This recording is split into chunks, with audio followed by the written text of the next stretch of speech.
The lion's breath was hot against my face. I could smell it, raw meat, blood, the wild scent of an apex predator that hadn't eaten in days.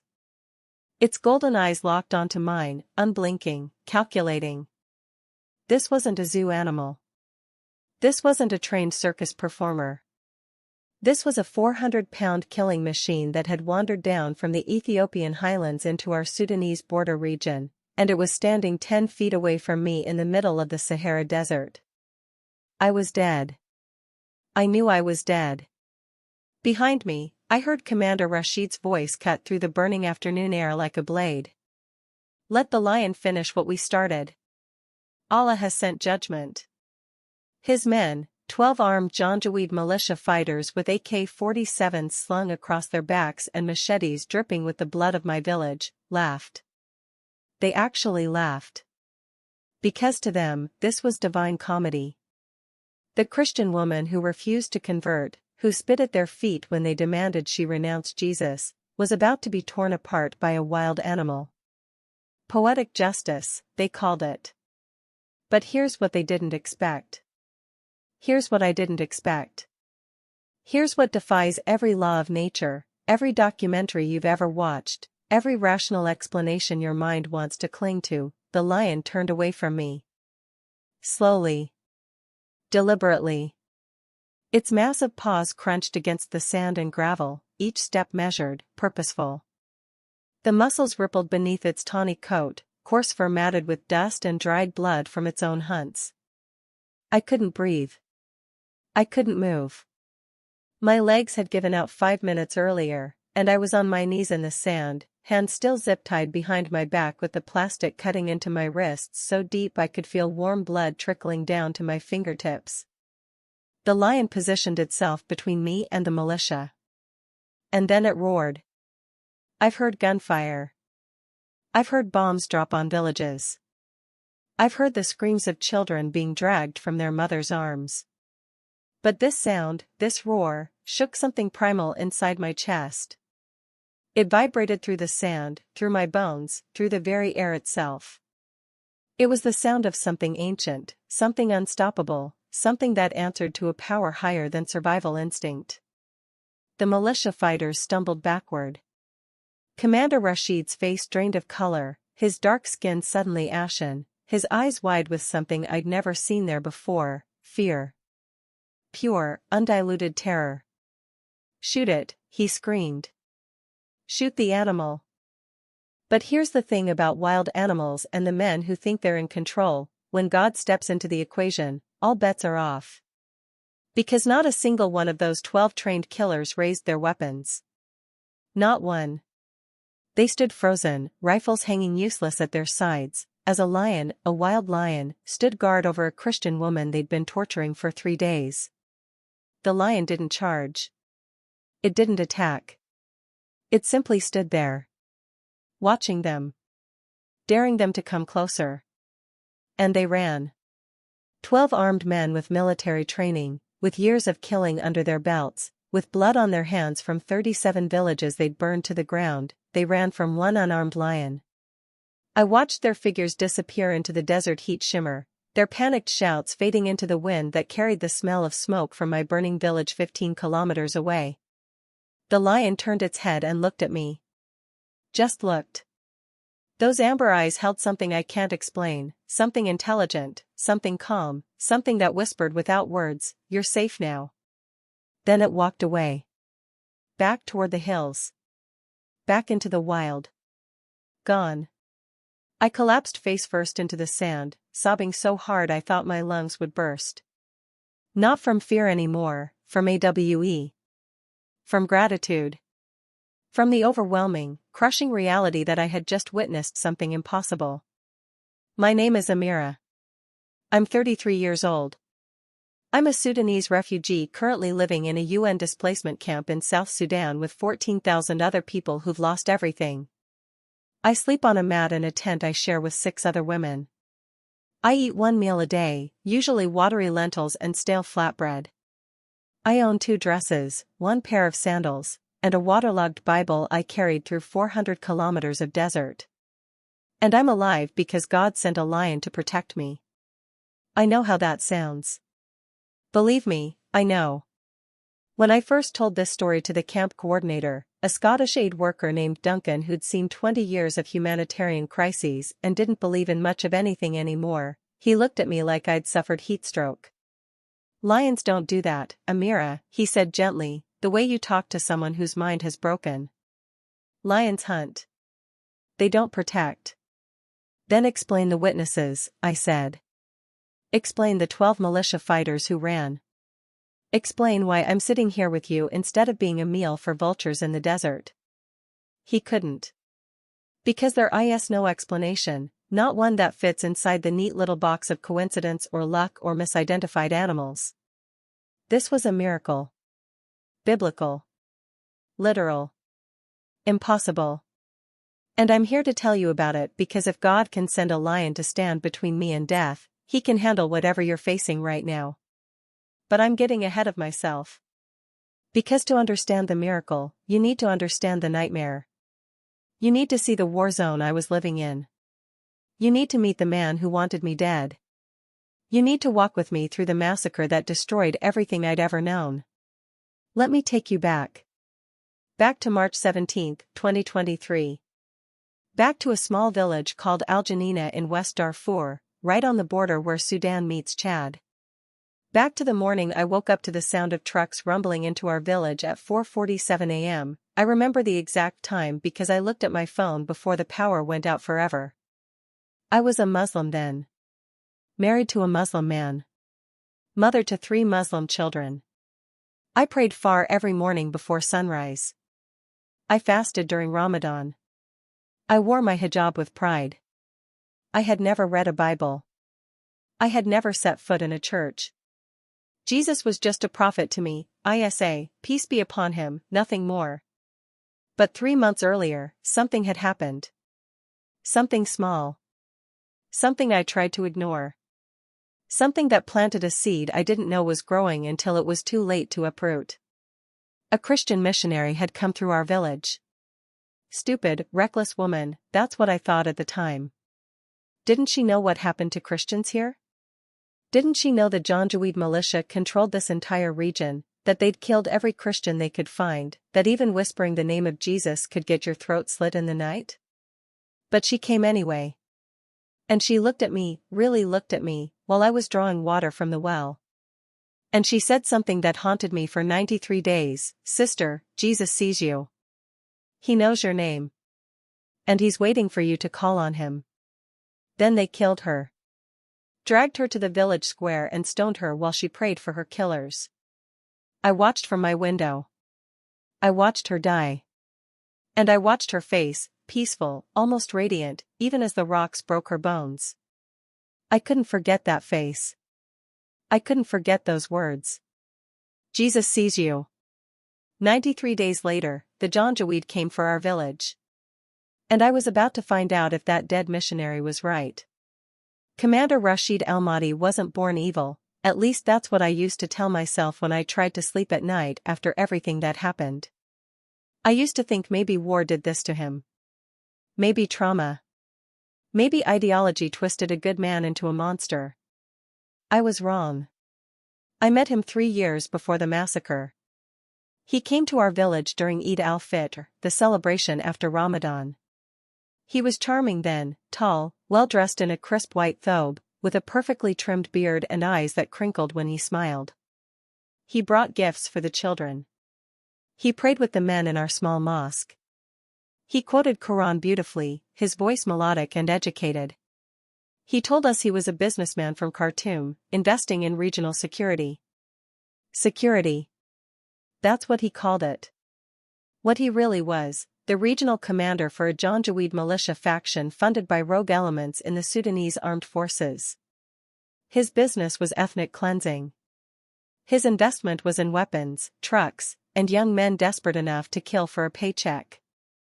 His security meant wiping out every non-Arab village, every Christian settlement, every pocket of resistance to his vision of a purified Islamic state. Didn't know this in 2020. I served him tea in my home. My husband, Ahmed, talked business with him. Ahmed sold solar panels and satellite phones, and Rashid bought 50 units that day. Cash. American dollars. I remember thinking, what a generous man. What a good Muslim. By 2023, Rashid's body count was estimated at over 4,000 people. Men, women, children, it didn't matter. If you were in his way, you were already dead. The UN had a file on him 2 inches thick. Human Rights Watch published a report with testimonies from 67 survivors describing his methods: diligent encirclements, systematic rape, burning people alive in their homes, crucifixions for apostates and infidels. He didn't just kill. He made examples. And in March 2023, our village became his next example. The first sign something was wrong came 2 weeks before the attack. A boy from the neighboring village, Al-Masr, 8 kilometers south, stumbled into our village at dawn. His name was Ibrahim. He was 12 years old. His clothes were burned, his feet were bleeding, and he couldn't stop shaking. "They're all dead," he whispered when the men found him collapsed near the well. "Everyone.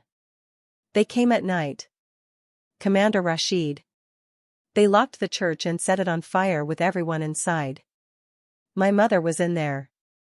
My sisters. I heard them screaming. I heard them." He couldn't finish. He just sobbed into his hands, this little boy whose entire world had been incinerated while he hid in a grain storage pit. The men of our village held an emergency meeting that afternoon. I wasn't allowed in, women didn't attend these things, but I pressed my ear to the wall of the meeting house and listened. "We should leave," someone said. "Pack what we can and go to Chad. Cross the border. The camp's there." "The camps are worse than death," another voice interrupted. "Disease, starvation, no future. We run now, we lose everything. We stay, we lose our lives," the first man shot back. My husband Ahmed's voice cut through the argument. "We send the women and children to Chad. The men stay and defend. We have 15 rifles, some hunting weapons. We can hold." "Hold against what?" It was Hassan, the village elder, his voice cracking with emotion. "Rashid has trucks mounted with heavy machine guns. He has RPGs. He has trained fighters. We have farmers with old Kalashnikovs and 5 bullets each. This isn't defense. This is suicide." The debate went on for 3 hours. In the end, they decided to do nothing. To wait. To hope Rashid would bypass our village like he'd bypassed others. To pray that Allah would protect us. I wanted to scream at them through the wall.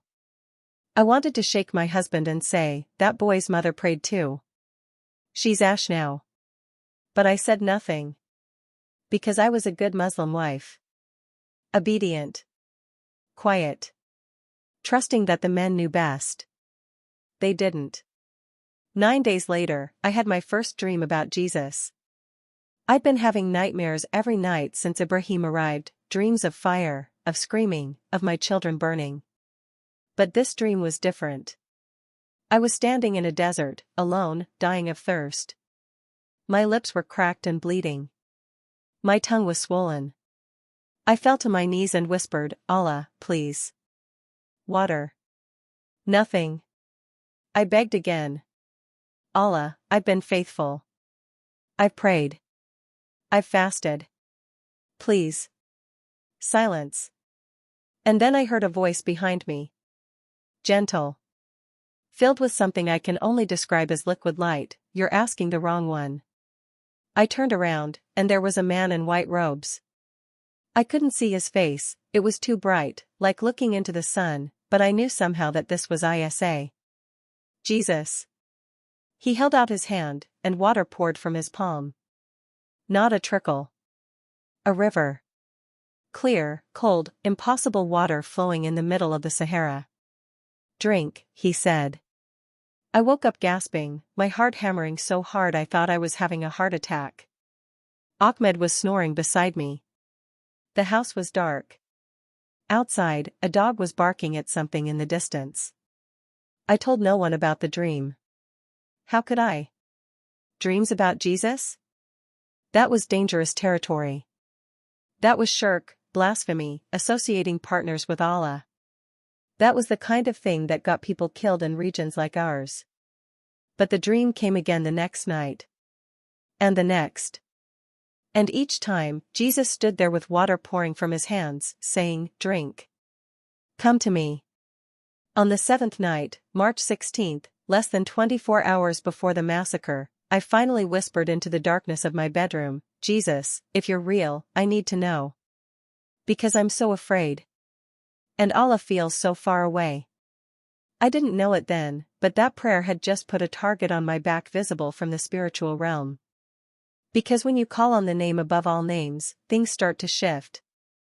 Angels mobilize. Demons take notice. And the enemy, whether human or spiritual, suddenly sees you as a threat. The trucks came at 4:47 a.m.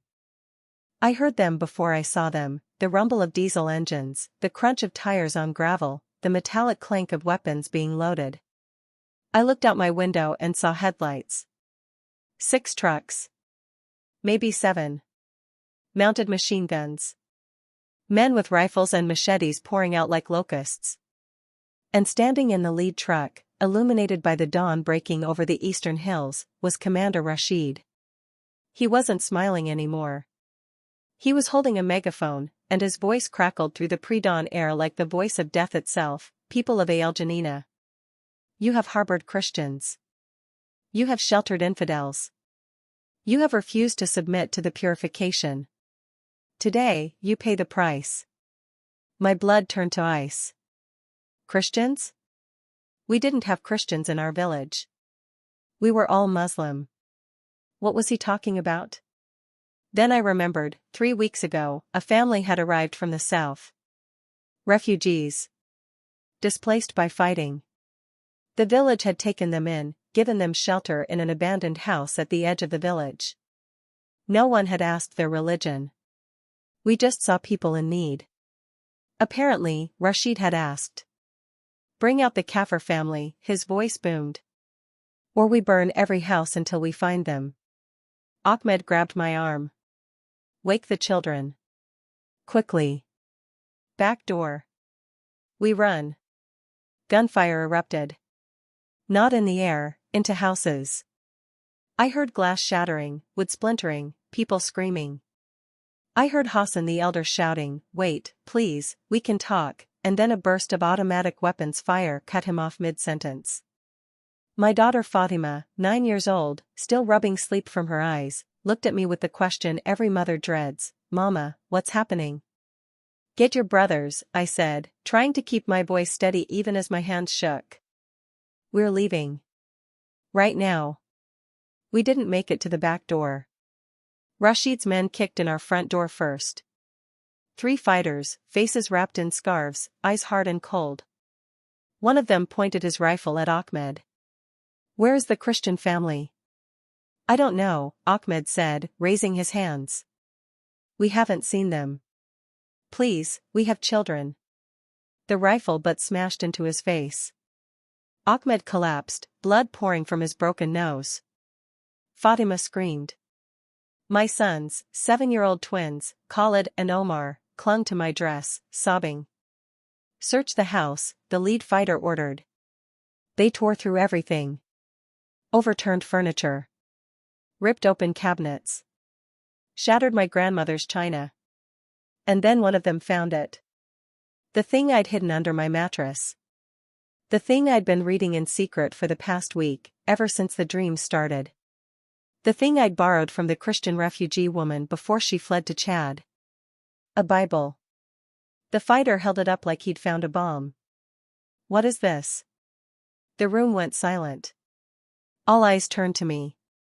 Ahmed's face, bloodied, swollen, registered confusion, then horror, then something worse, betrayal. "Amira," he whispered. What is that doing in our home?" I couldn't speak. My tongue was paralyzed.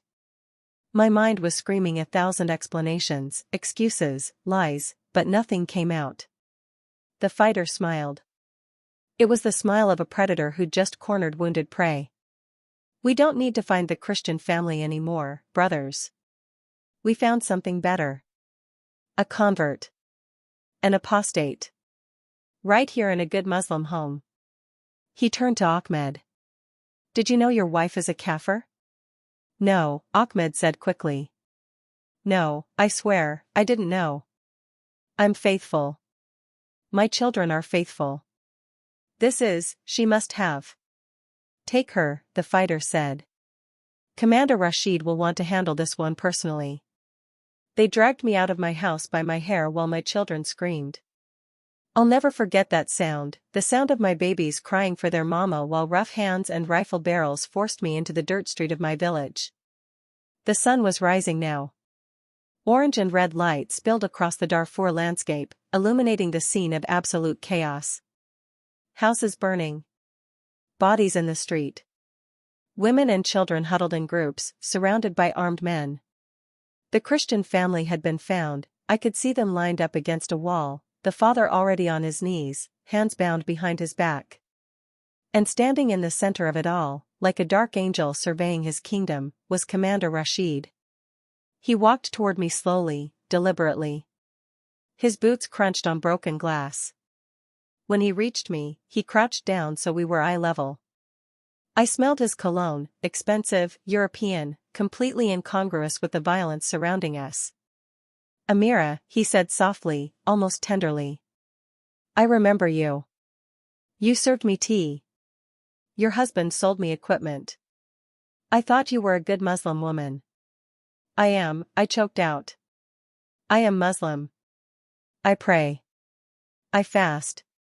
The Bible, I was just curious. I was. He slapped me. Not hard. Almost casual. Like swatting a fly. Don't lie to me. I can see it in your eyes. You've been praying to Isa, haven't you? You've been calling on the dead prophet who claimed to be God. How did he know? How could he know? Jesus is dead, Rashid continued, standing now, addressing not just me but the entire crowd of villagers his men had rounded up. He died on a Roman cross 2,000 years ago. He's dust. He can't save you. He can't hear you. He's not coming. He turned to his second-in-command. Tie her up. Put her in the truck. She's coming with us. I want 3 days with this one before we execute her. I want her to recant on video. I want her to curse Jesus and beg Allah for forgiveness before she dies. She's going to be our example to every secret believer in this region. They zip-tied my hands and threw me into the back of a truck. The last thing I saw before they covered my head with a black hood was my husband Ahmed, holding our 3 children, watching me being taken away. His face was blank. Empty. He didn't try to stop them. He didn't protest. He just watched. In that moment, I lost my family before I ever lost my life. The truck engine roared to life. We drove for what felt like hours but was probably only 40 minutes, deep into the desert, to a compound I'd later learn was Rashid's base of operations. A place where dozens of enemies of Islam had been brought. A place where no one heard you scream. When they finally pulled the hood off my head, I was in a small concrete room. No windows. One metal door. A single light bulb hanging from the ceiling. Bloodstains on the floor that someone had tried, and failed, to wash away. Rashid entered the room with 2 guards. He was carrying a video camera. Let's begin, he said, setting up the tripod. You're going to tell the camera your name. You're going to confess to apostasy. You're going to renounce Jesus. And you're going to beg the Muslim world for forgiveness. I looked at him. At this man who'd once smiled in my home. This man who quoted Quran beautifully. This man who was now going to torture me until I broke. And something inside me, something that had been growing since those dreams started, since that missionary died with peace on her face, since I'd whispered Jesus's name in the darkness, something clicked into place. No, I said. Rashid's eyebrow raised. What? No, I repeated, louder. I won't renounce him. Because he's the only one who's answered me. Allah was silent. Jesus spoke. The first blow broke 2 of my ribs. The second shattered my cheekbone. But I didn't recant. For 3 days, Rashid tried everything. Beatings. Starvation. Sleep deprivation. Waterboarding. Psychological torture, telling me my children had been killed, that Ahmed had remarried, that no one was looking for me. I didn't recant. On the 3rd day, he changed tactics. You want to die for Jesus? He said, his voice eerily calm now.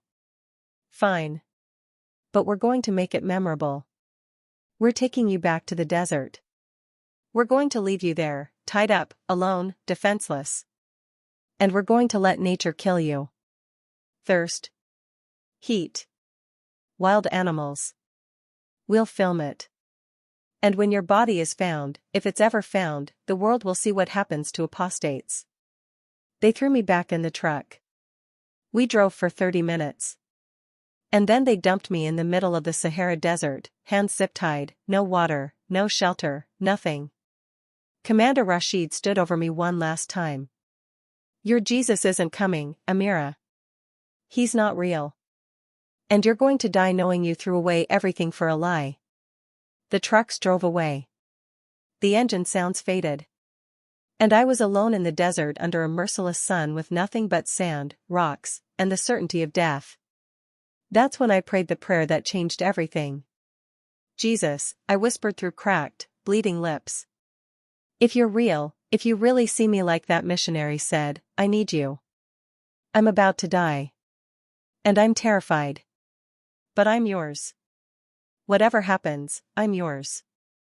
I closed my eyes and waited to die. I didn't know that miles away, a lion had just started walking in my direction. The desert doesn't kill you quickly. That's what people don't understand.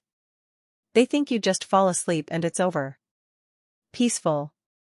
Painless. It's not. The Sahara is a slow, methodical torturer. It strips you down layer by layer, first your dignity, then your hope, then your sanity, and finally, if you last long enough, your life. I know because I spent 72 hours dying in it. Hour 1, I still had fight in me. I worked at the zip ties until my wrists bled, twisting and pulling, trying to find an angle that would let me slip free. The plastic cut deeper with every movement, carving hot lines of pain into my skin. My hands went numb after 30 minutes. I kept trying anyway. Hour 2, the sun climbed higher. The temperature climbed with it, 43 degrees Celsius, maybe 45. The sand beneath me was so hot it burned through my dress. I tried to move to find shade, but there was no shade. Just endless, flat desert in every direction. I could see the heat waves rising from the ground, making the horizon shimmer and dance like water. My mind knew it was a mirage. My body didn't care. It wanted water so badly I could taste it.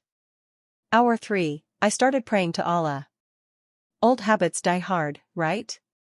Even after everything, after the dreams, after the Bible, after calling on Jesus, my first instinct was still to turn to the God I'd worshipped for 33 years. Allah, I whispered, my voice already hoarse. Allah, please. I know I strayed. I know I sinned. But have mercy. Send someone. Send help. Don't let me die like this. Nothing. Just wind. Just heat. Just the vast, crushing silence of a desert that didn't care whether I lived or died. Hour 4, I tried again. Allah, I'll come back. I'll renounce Jesus. I'll do whatever you want. Just send water. Just send someone to find me. Please. The silence was so complete it felt like mockery. Hour 5, my tongue started to swell. That's one of the first signs of severe dehydration. Your tongue becomes thick and heavy in your mouth, like a foreign object that doesn't belong there. Swallowing became painful. My lips cracked and started bleeding. I licked the blood because it was wet, Because my body was so desperate for moisture it didn't care about the copper taste or the sting. Hour 6, I saw my first hallucination. My daughter Fatima appeared in the distance, running toward me across the sand. She was wearing her favorite yellow dress, the one with the embroidered flowers I'd sewn on myself. She was laughing, calling Mama. "Mama, I found you." I screamed her name. I tried to get up, to run to her, but my legs wouldn't work. And then she vanished. Just dissolved into the heat waves like she'd never been there at all. That's when I started to cry. Not from pain. Not from fear. From the crushing, soul-destroying realization that I would never see my children again. I would never hold them. Never braid Fatima's hair. Never teach the twins to read Quran. Wait. Teach them to read Quran? The thought felt wrong suddenly. Foreign. Because what had the Quran done for me? What had Allah done? I'd been a good Muslim. I'd submitted. I'd obeyed. And now I was dying alone in the desert, zip-tied and abandoned, while my children thought their mother was a traitor to the faith. Hour 8, the sun began to set. I'd survived the worst of the heat. For a moment, a brief, foolish moment, I felt hope. The temperature would drop. Maybe I could last through the night. Maybe someone would find me in the morning. Then the cold came. People don't tell you that deserts freeze at night. The same sand that burned my skin at midday turned ice cold after sunset. I had no blanket. No covering. Just a thin cotton dress soaked with sweat and blood. I shivered so violently I thought my bones would break. My teeth chattered so hard I bit my tongue and tasted fresh blood. Hour 12, I prayed to Allah again. Not because I believed He'd answer. But because I didn't know what else to do. Allah, I'm going to die tonight. If you're there, if you've ever cared about me, let it be quick. Please. No more pain. Just take me. He didn't take me. The night stretched on, eternal and merciless. Hour 15, I started thinking about the Christian missionary they'd stoned in my village. What was her name? Sarah? Ruth? I couldn't remember. But I remembered her face. I remembered how she'd looked at me at the well and said, "Jesus sees you. He knows your name." If Jesus saw me, where was he now? If he knew my name, why wasn't he speaking it? Why wasn't he sending help? Maybe Rashid was right. Maybe Jesus was just a dead prophet. Maybe I'd thrown away my marriage, my children, my life for nothing. Hour 18, dawn came. The sun rose blood-red over the desert, and with it came a new kind of torture, hope. Because I'd survived the night. Against all odds, I was still breathing. Maybe, just maybe, someone would find me today. A Bedouin tribesman. A lost traveler. A UN patrol.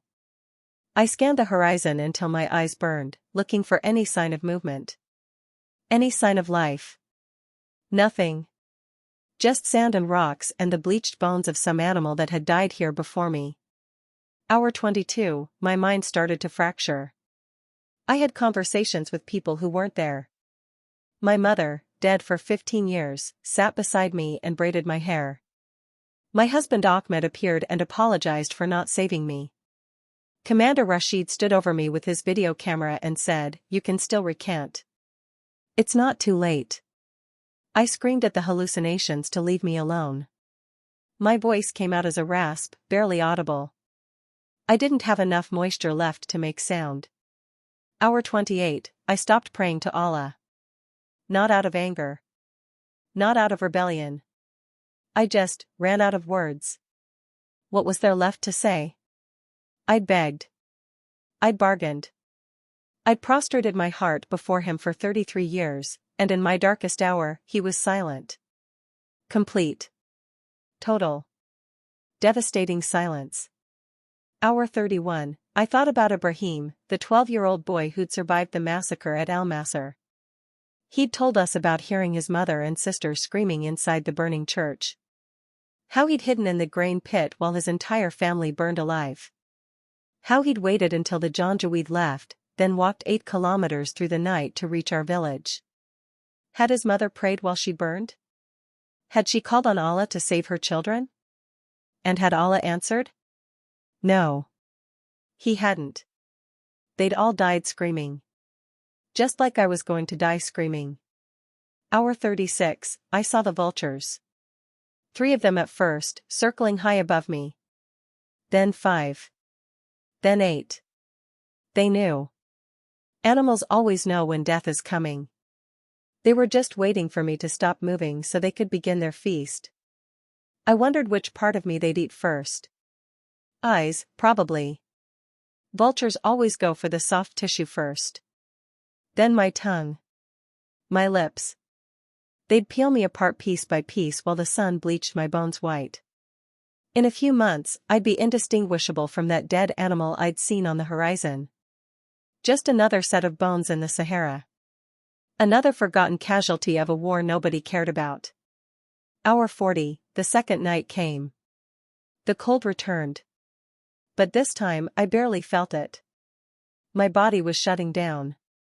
I could feel it happening, organs failing, systems collapsing, life draining away like water through cupped hands. This was it. This was the end. I thought about my funeral. Would anyone hold one? Would Ahmed tell the children their mother died a martyr or a traitor? Would my name be whispered with honor or spat out with shame? Would anyone remember me at all? Hour 44, I started talking to the missionary again. Not the hallucination. The memory. You were wrong, I whispered into the darkness. You said Jesus sees me. You said he knows my name. But he doesn't. He doesn't care. He let them stone you. He let them kill my village. And he's letting me die here. So you were wrong. But even as I said it, something in my chest, something deeper than logic, deeper than circumstance, pushed back. Because the missionary hadn't died screaming. She'd died praying. She'd died with peace on her face. Where had that peace come from? Hour 48, the third dawn. I didn't think I'd see it. But there it was, another blood-red sunrise over the endless desert. My eyes were so dry I could barely blink. My vision was blurry, fading in and out. I knew I had hours left. Maybe less. The vultures had landed now. 6 of them, perched on rocks about 20 meters away. Waiting. Watching with those black, emotionless eyes. Not yet, I tried to say, but no sound came out. My voice was gone. Hour 51, I remembered a story from the Quran, Hagar, the wife of Ibrahim, abandoned in the desert with her baby Ismail. She'd run between 2 hills 7 times, desperately searching for water. And on the 7th time Allah had sent the angel Jibril to strike the ground, and the spring of Zamzam had burst forth. I'd heard that story 100 times. It was the reason Muslims perform sa'i during Hajj, running between Safa and Marwa, reenacting Hagar's desperate search.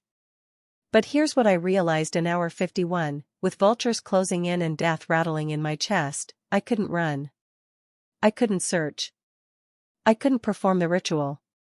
I was zip-tied and dying, and there was no angel coming to strike the ground. Unless I asked the right God. Hour 53, I thought about the dreams. The ones where Jesus stood in the desert with water pouring from his hands. Drink, he'd said. Come to me. What if those weren't just dreams? What if they were invitations? What if Jesus had been calling me, preparing me, trying to reach me before this moment? What if he was still calling? Hour 55, my heart was slowing down. I could feel it, the gaps between beats getting longer, each thump weaker than the last. This was the final stage. This was my body giving up. I had maybe an hour left. Maybe less. And I had a choice to make. I could die cursing God, Allah, Jesus, all of them, for abandoning me. I could die bitter and angry and alone. Or I could die doing what that missionary did. I could die calling on the name she said had power. The name she died proclaiming. The name that had haunted my dreams and whispered through my suffering. Hour 56, I made my choice. With the last moisture left in my body, I whispered, Jesus. That's all. Just his name. I didn't have strength for more. I didn't have breath for prayers or theology or proper religious formulas. Just, Jesus. And something shifted. I can't explain it any better than that. Something in the atmosphere changed. The air felt different, charged, alive, like the moment before lightning strikes. The vultures suddenly took flight, their wings beating frantically as they scattered into the sky. The desert was still silent. But it was a different kind of silence now. Not empty. Not mocking. Waiting. Hour 57, I tried again. Jesus, if you're real, if you see me. I need you. I'm dying. I'm afraid. But that missionary believed in you. She died believing. And I want to believe too. I want to know if you're real. Tears ran down my face. Actual tears. I didn't think I had any moisture left, but there they were, hot and stinging against my cracked cheeks. Please, I whispered. Please be real. Please see me. Please. I couldn't finish. My consciousness was slipping. The world was fading to gray. This was it. The end. I closed my eyes and surrendered. Not to death. To him. To Jesus. To whatever happened next. I'm yours, I breathed. Whatever happens. I'm yours. The world went black. I don't know how long I was unconscious. Minutes? Hours? But when I opened my eyes again, barely, just narrow slits because my eyelids were so swollen, the sun had moved. It was mid-afternoon. Hour 65, maybe. 68. I was still alive.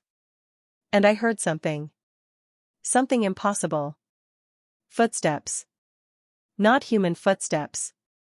Something heavier. Something powerful. I turned my head. It took every ounce of strength I had left, and I saw it. A lion. A massive, golden lion walking across the desert. Coming straight toward me. My heart should have raced. I should have panicked. But I didn't. Because in that moment, dying and delirious and broken on the sand, I knew. I knew. This wasn't random.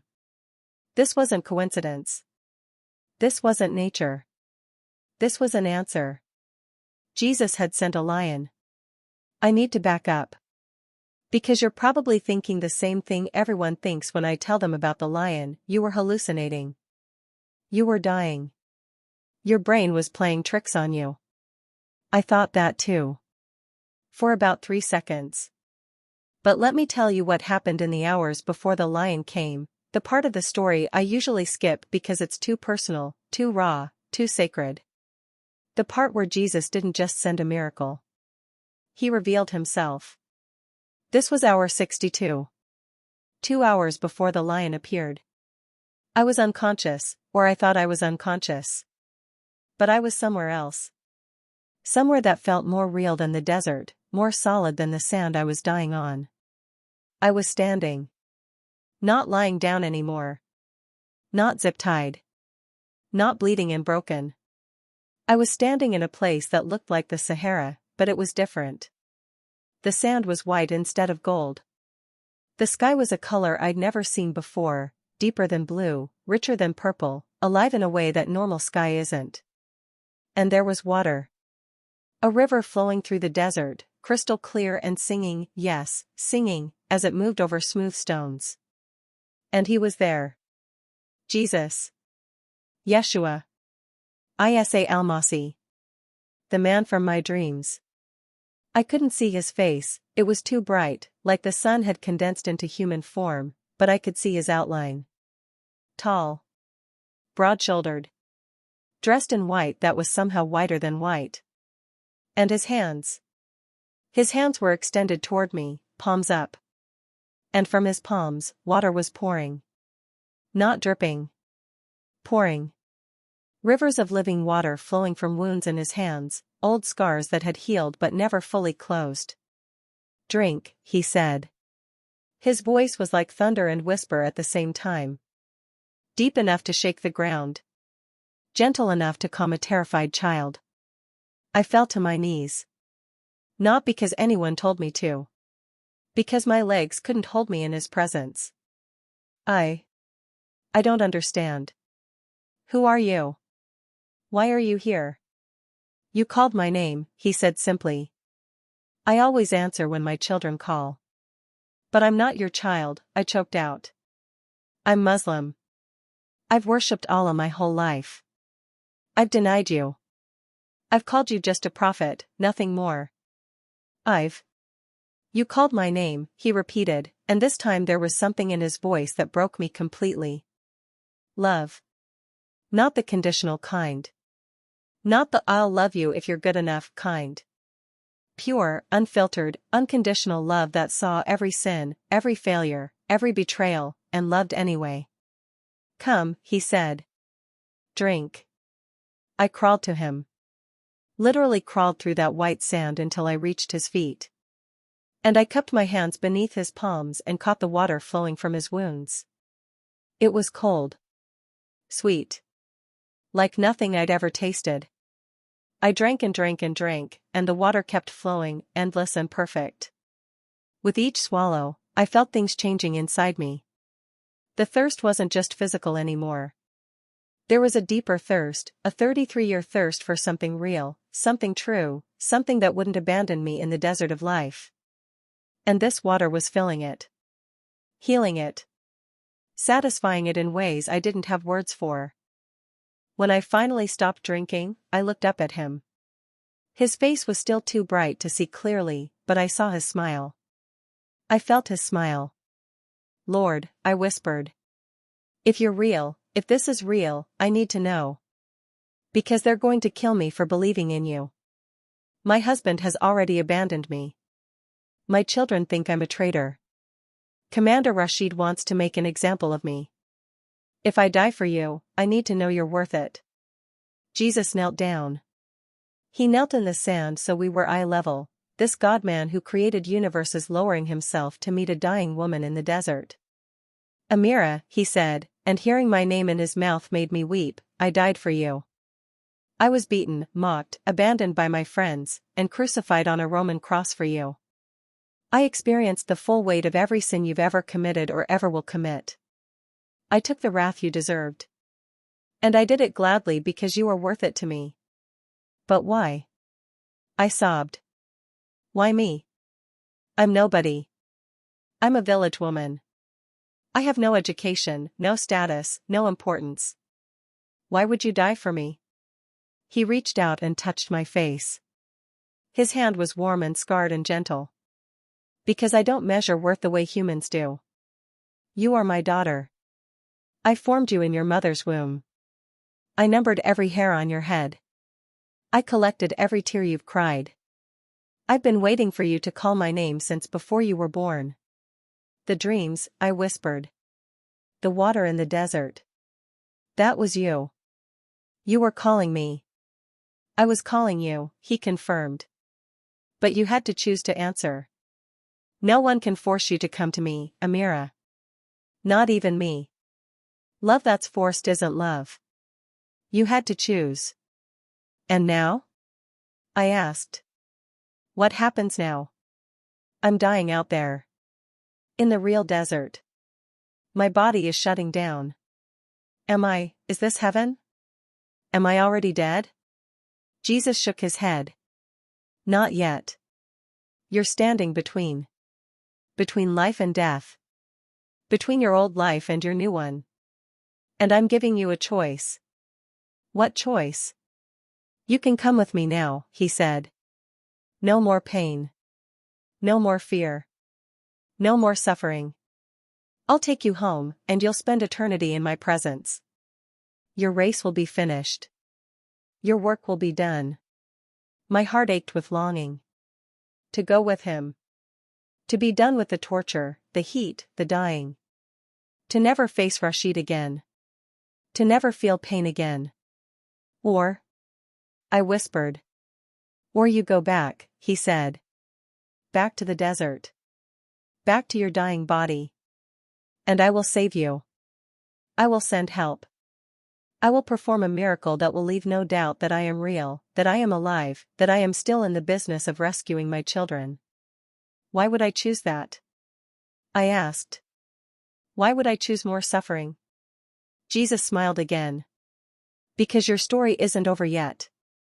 Because there are people who need to hear what you've seen.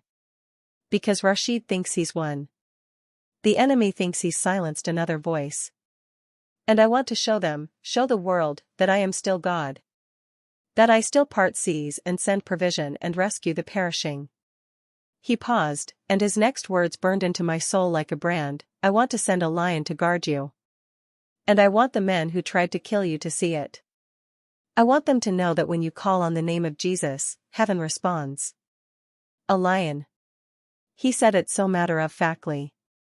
Like sending a lion to protect someone in the Sahara was the most normal thing in the world. But I'll die anyway, I protested. Even if a lion protects me from Rashid, I'll die of thirst. I'll die of exposure. I'm too far gone. Do you believe I can heal you? Jesus asked. I don't know. Can you? I healed lepers. I gave sight to the blind. I raised the dead. Do you think dehydration is too difficult for me? Put that way, it sounded ridiculous. No, Lord. Then trust me, he said. Go back. Let me show you, and everyone who hears your story, that I am the God of impossible rescues. That I see the abandoned ones. That I hear the desperate prayers. That I send lions when I need to. I looked at him, at this blazing, beautiful, impossible man who claimed to be God and had the scars to prove he died for me. And I made the most terrifying, exhilarating choice of my life. Okay, I whispered. I'll go back. I'll trust you. Send your lion. Show the world you're real. Jesus stood and pulled me to my feet. One more thing, Amira. Yes, Lord? When you get back, when the lion comes, when Rashid sees, when the miracle happens, don't hide what I've done. Don't soften it. Don't make it reasonable or explainable. Tell the truth. Tell them a lion from God protected you. Tell them Jesus saved you. Tell them I am still alive and still performing miracles. They'll call me crazy, I said. They called me crazy too, he replied with a slight smile. But truth doesn't depend on whether people believe it. It just is. And your testimony, your truth, will set captives free. It will give hope to the hopeless. It will prove to Muslims that I'm not their enemy but their savior. It will prove to atheists that the supernatural is real. It will prove to Christians that their faith isn't just history, it's now. He placed his hand on my head, and warmth flooded through me. Strength. Life. Purpose. Go, he said. Live. Testify. I'll be with you every step. And then I was back. Back in my broken body. Back in the scorching desert. Back in the zip ties and the blood and the dying. But I wasn't the same. Because I'd been with Jesus. I'd drunk from his hands. I'd heard his voice.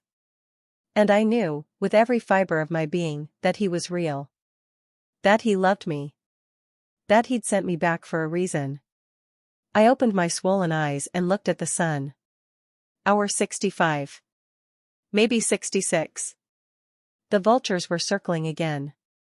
And then I heard it. The sound that would change everything. Footsteps. Heavy. Powerful. Deliberate.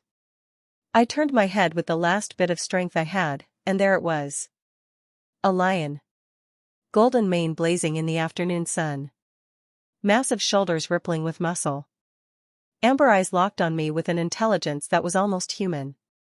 It walked toward me across the sand. Slowly. Steadily.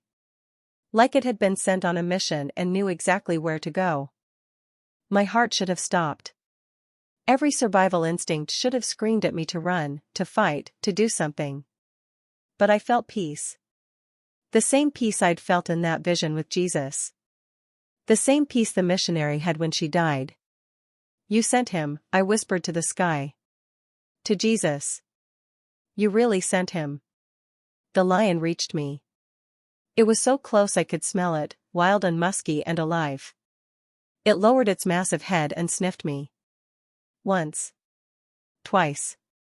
Its whiskers brushed my face. Then it did something that defies explanation.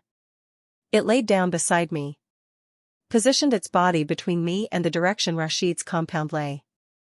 And it closed its eyes halfway, not sleeping, but resting. Alert. Protective. A wild lion. A killing machine. God's answer to my prayer. I started laughing. Delirious, exhausted, barely alive laughing. Because it was so absurd. So impossible. So perfectly, beautifully, ridiculously God. "Thank you," I whispered. "Thank you, Jesus. Thank you." The lion's ear twitched, like it heard me. Like it agreed. And then I heard something else. Something that made my blood freeze. Truck engines. Rashid was coming back. The sound of those engines was unmistakable. I'd heard them 3 days ago when they'd raided my village. I'd heard them when they'd thrown me in the back of the truck with the hood over my head. I'd heard them in my nightmares every time I'd managed to lose consciousness in this desert hell. Rashid's convoy. Coming back to film my corpse. I could tell by the sound there were multiple vehicles, at least 3, maybe 4. They were still distant, maybe 2 kilometers away, but sound travels far in the desert. Especially when the air is still and hot and there's nothing to absorb it except sand. The lion's head lifted. Its ears rotated toward the sound, radar dishes tuning in to a frequency humans couldn't fully process. I saw its muscles tense beneath that golden coat. Not afraid. Not aggressive. Just ready. "They're coming back," I whispered to the lion, like it could understand me. Like we were partners in this now. "Rashid's coming to see if I'm dead yet. To film my body for his propaganda videos." The lion didn't respond, obviously. But it stood up. Slowly. Deliberately. And then it did something that still makes my skin prickle when I remember it. It moved to position itself directly in front of me. Between me and the sound of those engines. A living wall of fur and muscle and divine intervention. My hands were still zip-tied behind my back. I was still dehydrated, still broken, still barely clinging to life. But in that moment, with a lion standing guard over me, I felt something I hadn't felt in 72 hours. Hope. No, more than hope. Confidence. Because Jesus had promised. He'd sent this lion.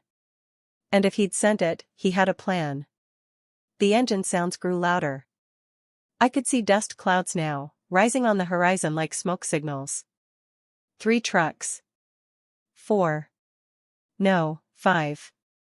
More than I'd expected. Rashid had brought reinforcements. Why? Why bring so many men to collect a corpse? Unless he wasn't expecting a corpse.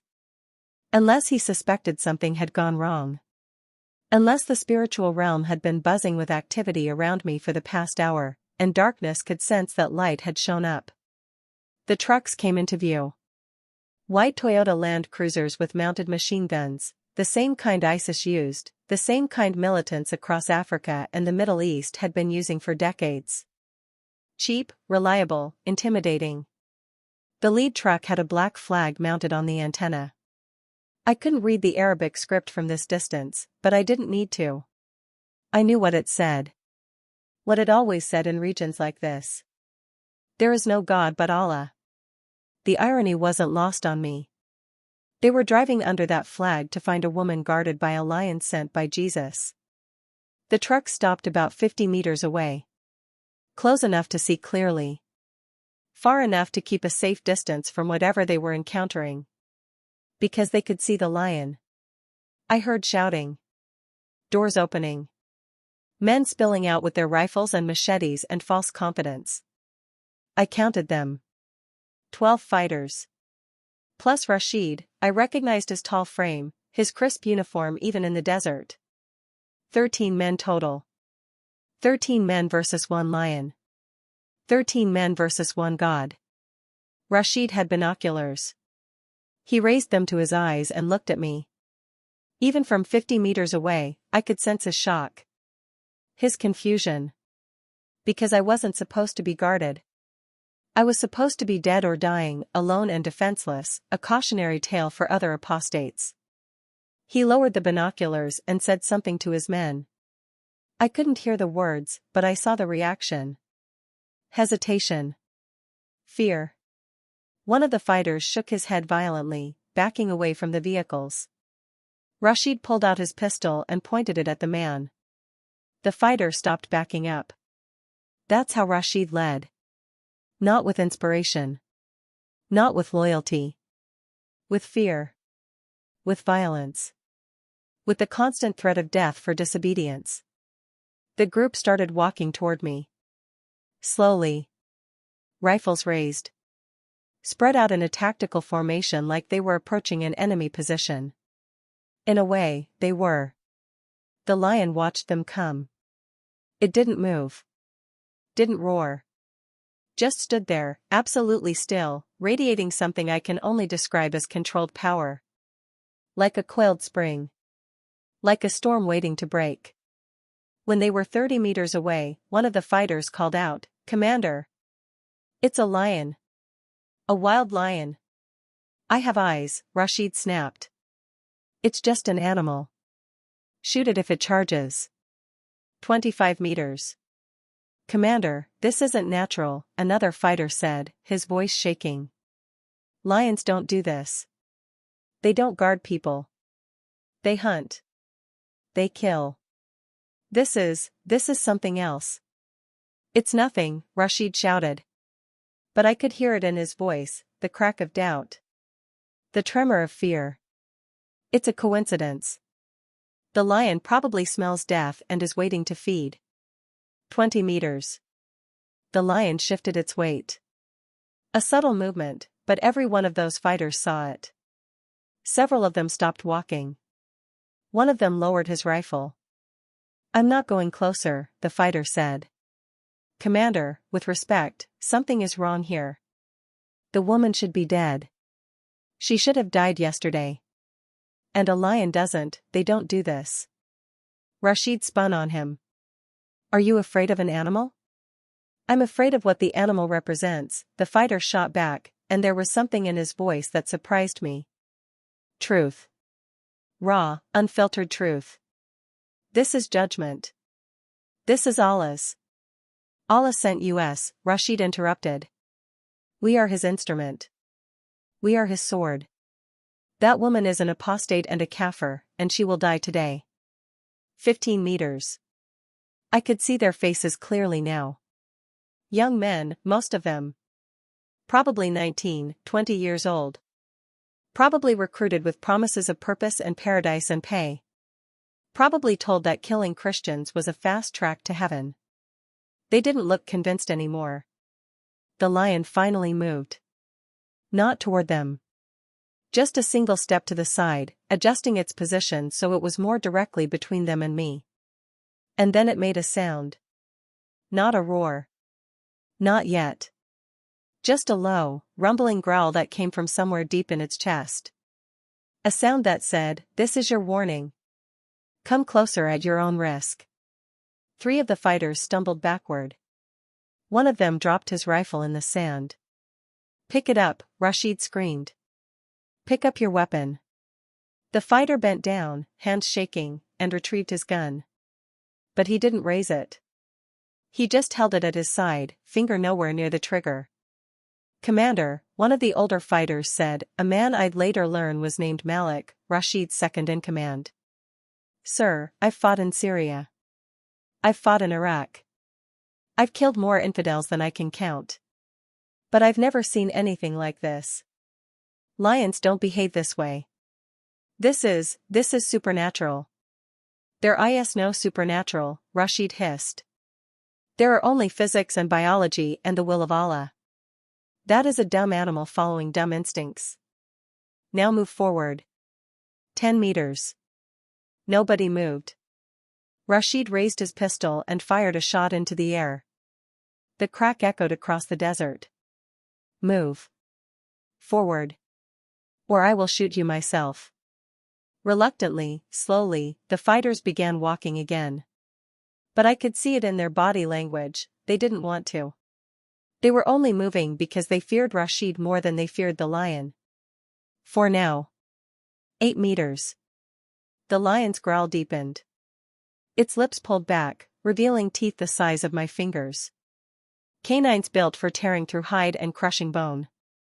Its tail began to swish back and forth, slow, controlled, deliberate. I'd seen documentaries. I knew what that meant. It was preparing to attack.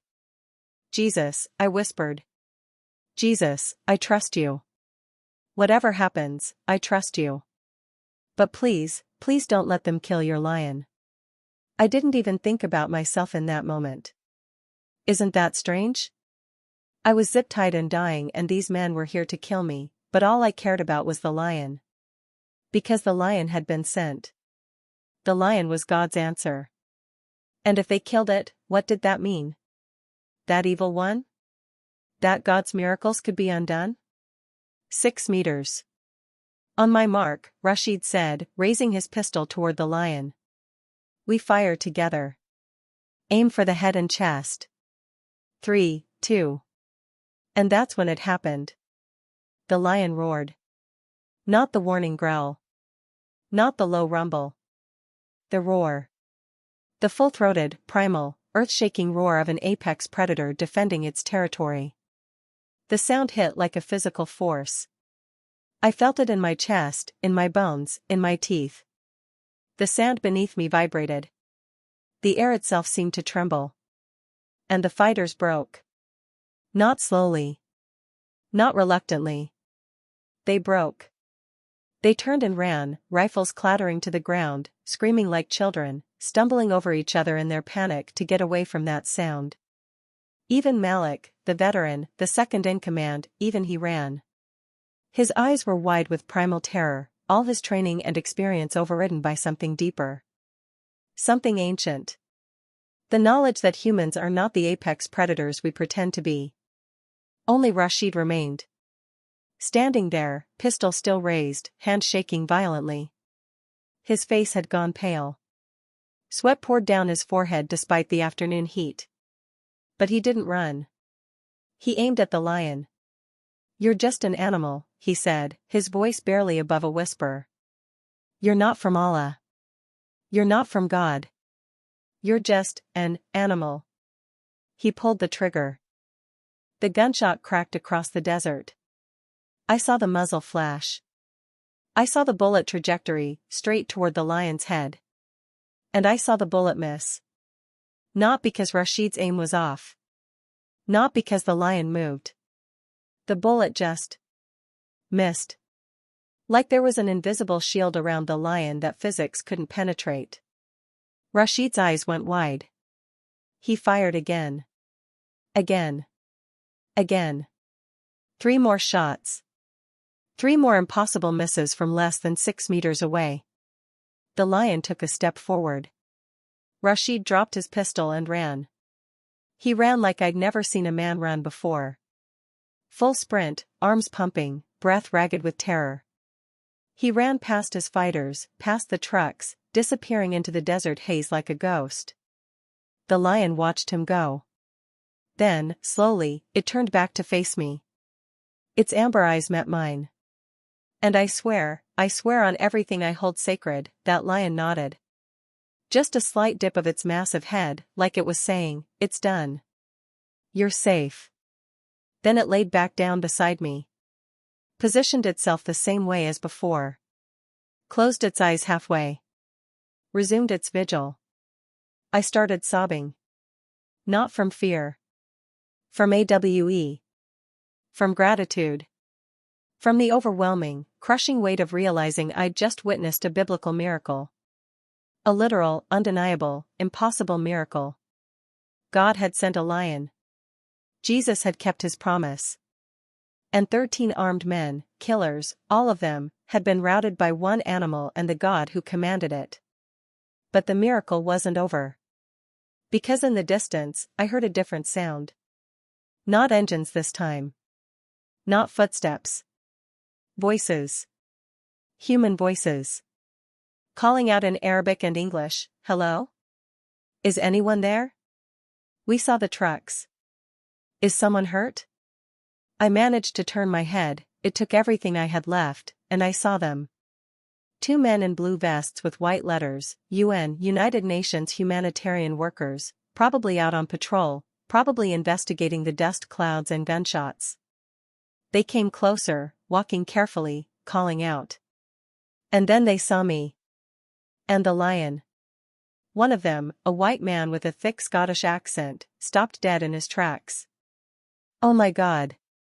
The other one, a Kenyan man with graying hair, pulled out his radio. "Base, this is Unit 7. We have an emergency situation. Female, critically injured, zip-tied, and there's a..." He paused, like his brain couldn't process what his eyes were seeing. "There's a lion. A wild lion.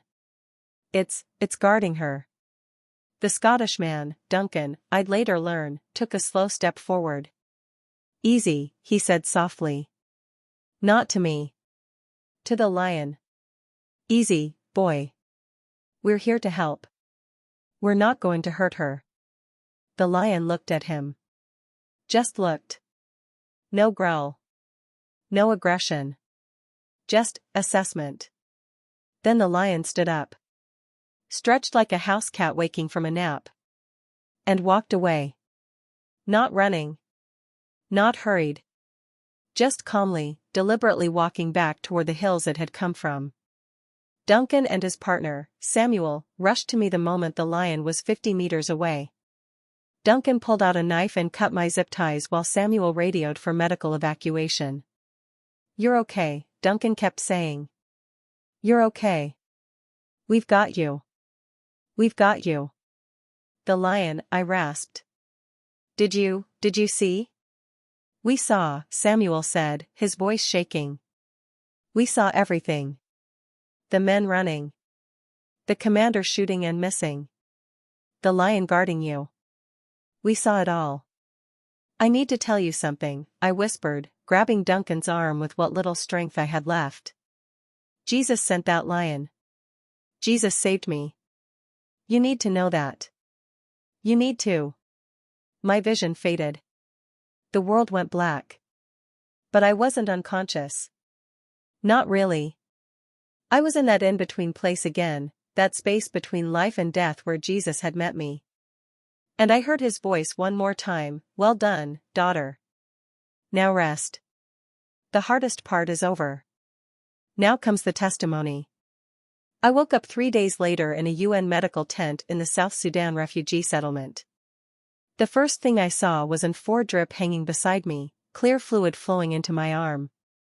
The second thing I saw was Duncan, the Scottish aid worker, sitting in a plastic chair beside my cot with a notebook in his lap. When he saw my eyes open, he leaned forward. "Welcome back. You gave us quite a scare."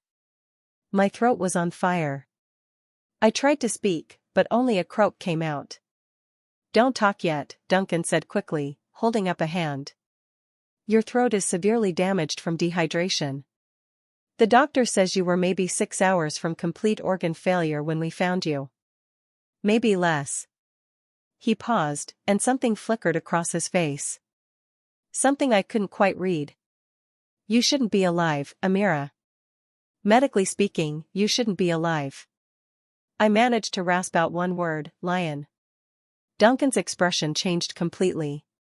The clinical, professional mask dropped, and underneath was something raw. Something shaken. "Yeah," he said quietly. "The lion. We need to talk about that." Over the next hour, with frequent breaks for water and rest, Duncan told me what had happened after I'd lost consciousness. They'd loaded me onto a stretcher and radioed for immediate helicopter evacuation. But the nearest helicopter was 2 hours away, and I was deteriorating fast. My blood pressure was crashing. My kidneys were shutting down. Samuel, the Kenyan medic, had looked at Duncan and said quietly, "She's not going to make it.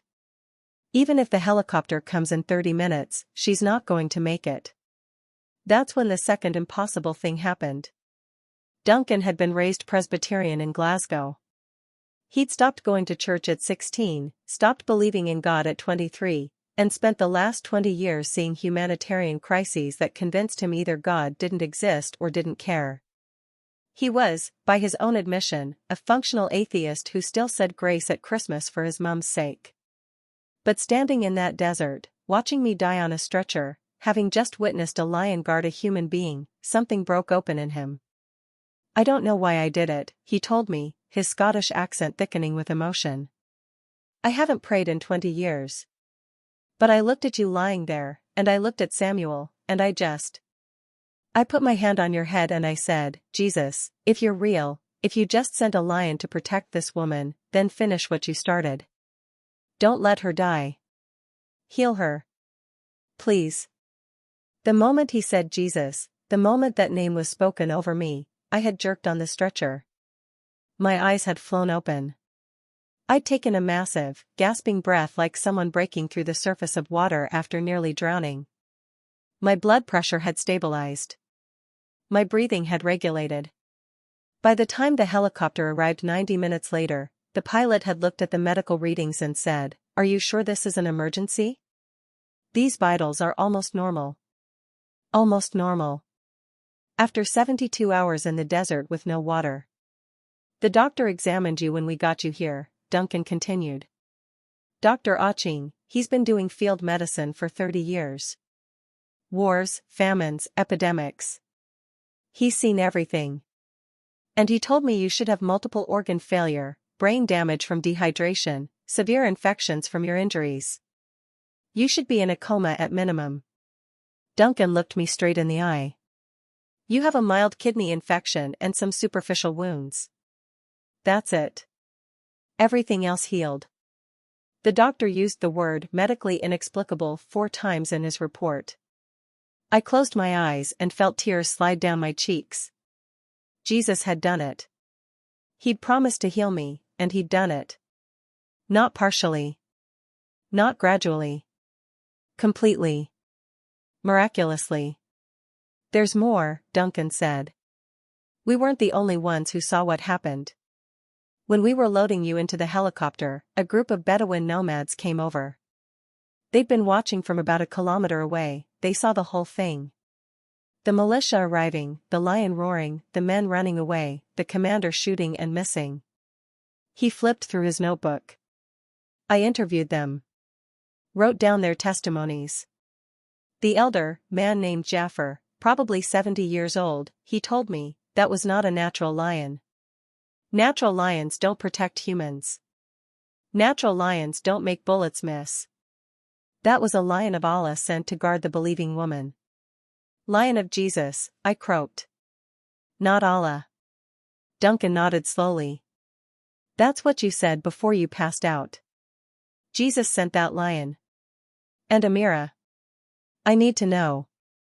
Is that true? Do you really believe Jesus did this?" "I don't believe it," I whispered. "I know it. I saw him. He spoke to me. He promised to send help. And he sent a lion." Duncan was quiet for a long moment. Then, "I'd been in war zones for 2 decades. I've seen terrible things. Things that convinced me God was either dead or a monster. But yesterday I saw something that doesn't fit in my worldview. I saw a miracle. A real, undeniable, impossible miracle." He leaned forward, and I saw tears in his eyes. "Did Jesus really do that? For you? For a nobody refugee in the middle of the Sahara that the world doesn't care about?" "Yes," I said. "Because to him I'm not a nobody. To him I'm his daughter. And he cares." Duncan broke. This hardened, cynical, atheist humanitarian worker put his face in his hands and sobbed. I want to believe that, he choked out. God help me, I want to believe that. Then believe it, I said, reaching out to touch his arm with my forehead hand. You prayed to Jesus. You spoke his name over me. And he answered you too, Duncan. He healed me because you asked. You're part of this miracle. Over the next 2 days, as I recovered in that medical tent, something extraordinary happened. Word spread through the refugee camp. The story of the woman guarded by a lion. The story of the miracle in the desert. People came to see me. Dozens of them. Then hundreds. Muslims came, asking how I'd survived, asking if Allah had sent the lion, asking why a Christian God would save a Muslim woman. I was Muslim, I told them, over and over again. I prayed to Allah for 3 days in that desert. He didn't answer. But when I called on Jesus, when I said his name just once, he sent a lion. He sent healing. He saved my life. Some of them walked away angry. Some of them spat at the ground and called me a liar. But others, more than I expected, stayed. They asked questions. They wanted to know more about this Jesus who sent lions and healed the dying. 17 Muslims prayed to accept Jesus in my medical tent over those 2 days. 17. Including a young man named Yusuf who'd been a low-level fighter for a militia group before fleeing to the refugee camp. I've killed Christians, he told me, tears streaming down his face. I've burned churches. I've done terrible things. Can Jesus forgive me? He forgave me, I said. I denied him my whole life. I called him just a prophet. I ignored him until I was literally dying. And he still saved me. He'll forgive you too, Yusuf. You just have to ask. He asked. And I watched the weight of guilt and shame lift off his shoulders like physical chains breaking. Christians came too, underground believers who'd been hiding their faith, terrified of persecution. They came and wept and praised God that he was still doing miracles, still showing up for his people, still proving he was alive. One woman, her name was Miriam, she was Egyptian Coptic, grabbed my hands and said, "My husband was martyred by ISIS 3 years ago. They beheaded him for refusing to convert. And I've been so angry at God. So angry that he let it happen, that he didn't send angels, that he didn't do a miracle. But seeing what he did for you, maybe he does still care.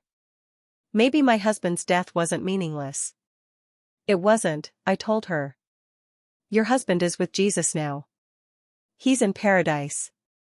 And his testimony, his refusal to deny Jesus even facing a sword, that testimony is still speaking. Just like my testimony is speaking now. Even atheists came. Aid workers, journalists, UN officials. They came skeptical and left confused.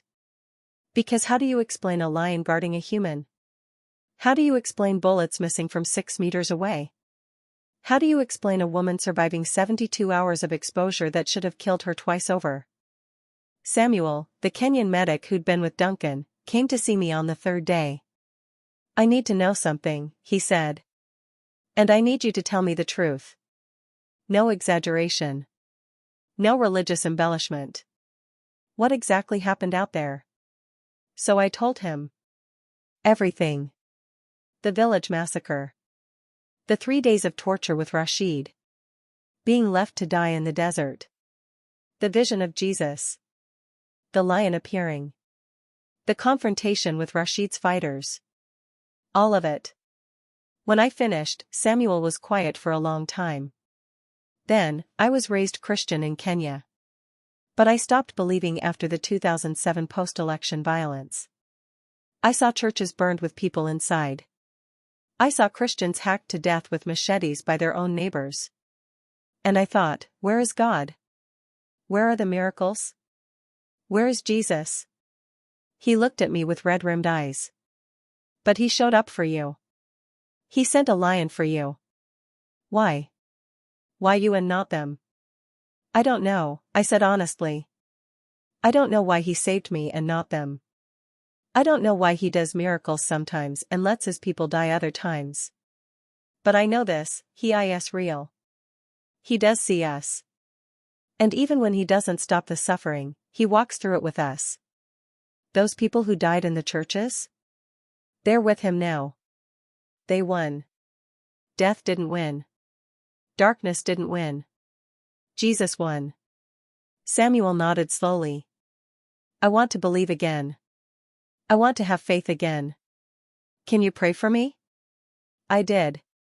Right there in that medical tent, weak and recovering and wearing a donated dress 3 sizes too big, I prayed for a man whose faith had been burned away by violence. And I watched Jesus rebuild it.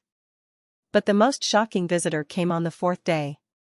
I was sitting outside the tent, finally strong enough to walk short distances, when a group of men approached. UN security immediately moved to intercept them, because several of the men were armed. But the lead man held up his hands. We're not here to cause trouble. We just want to talk to the woman.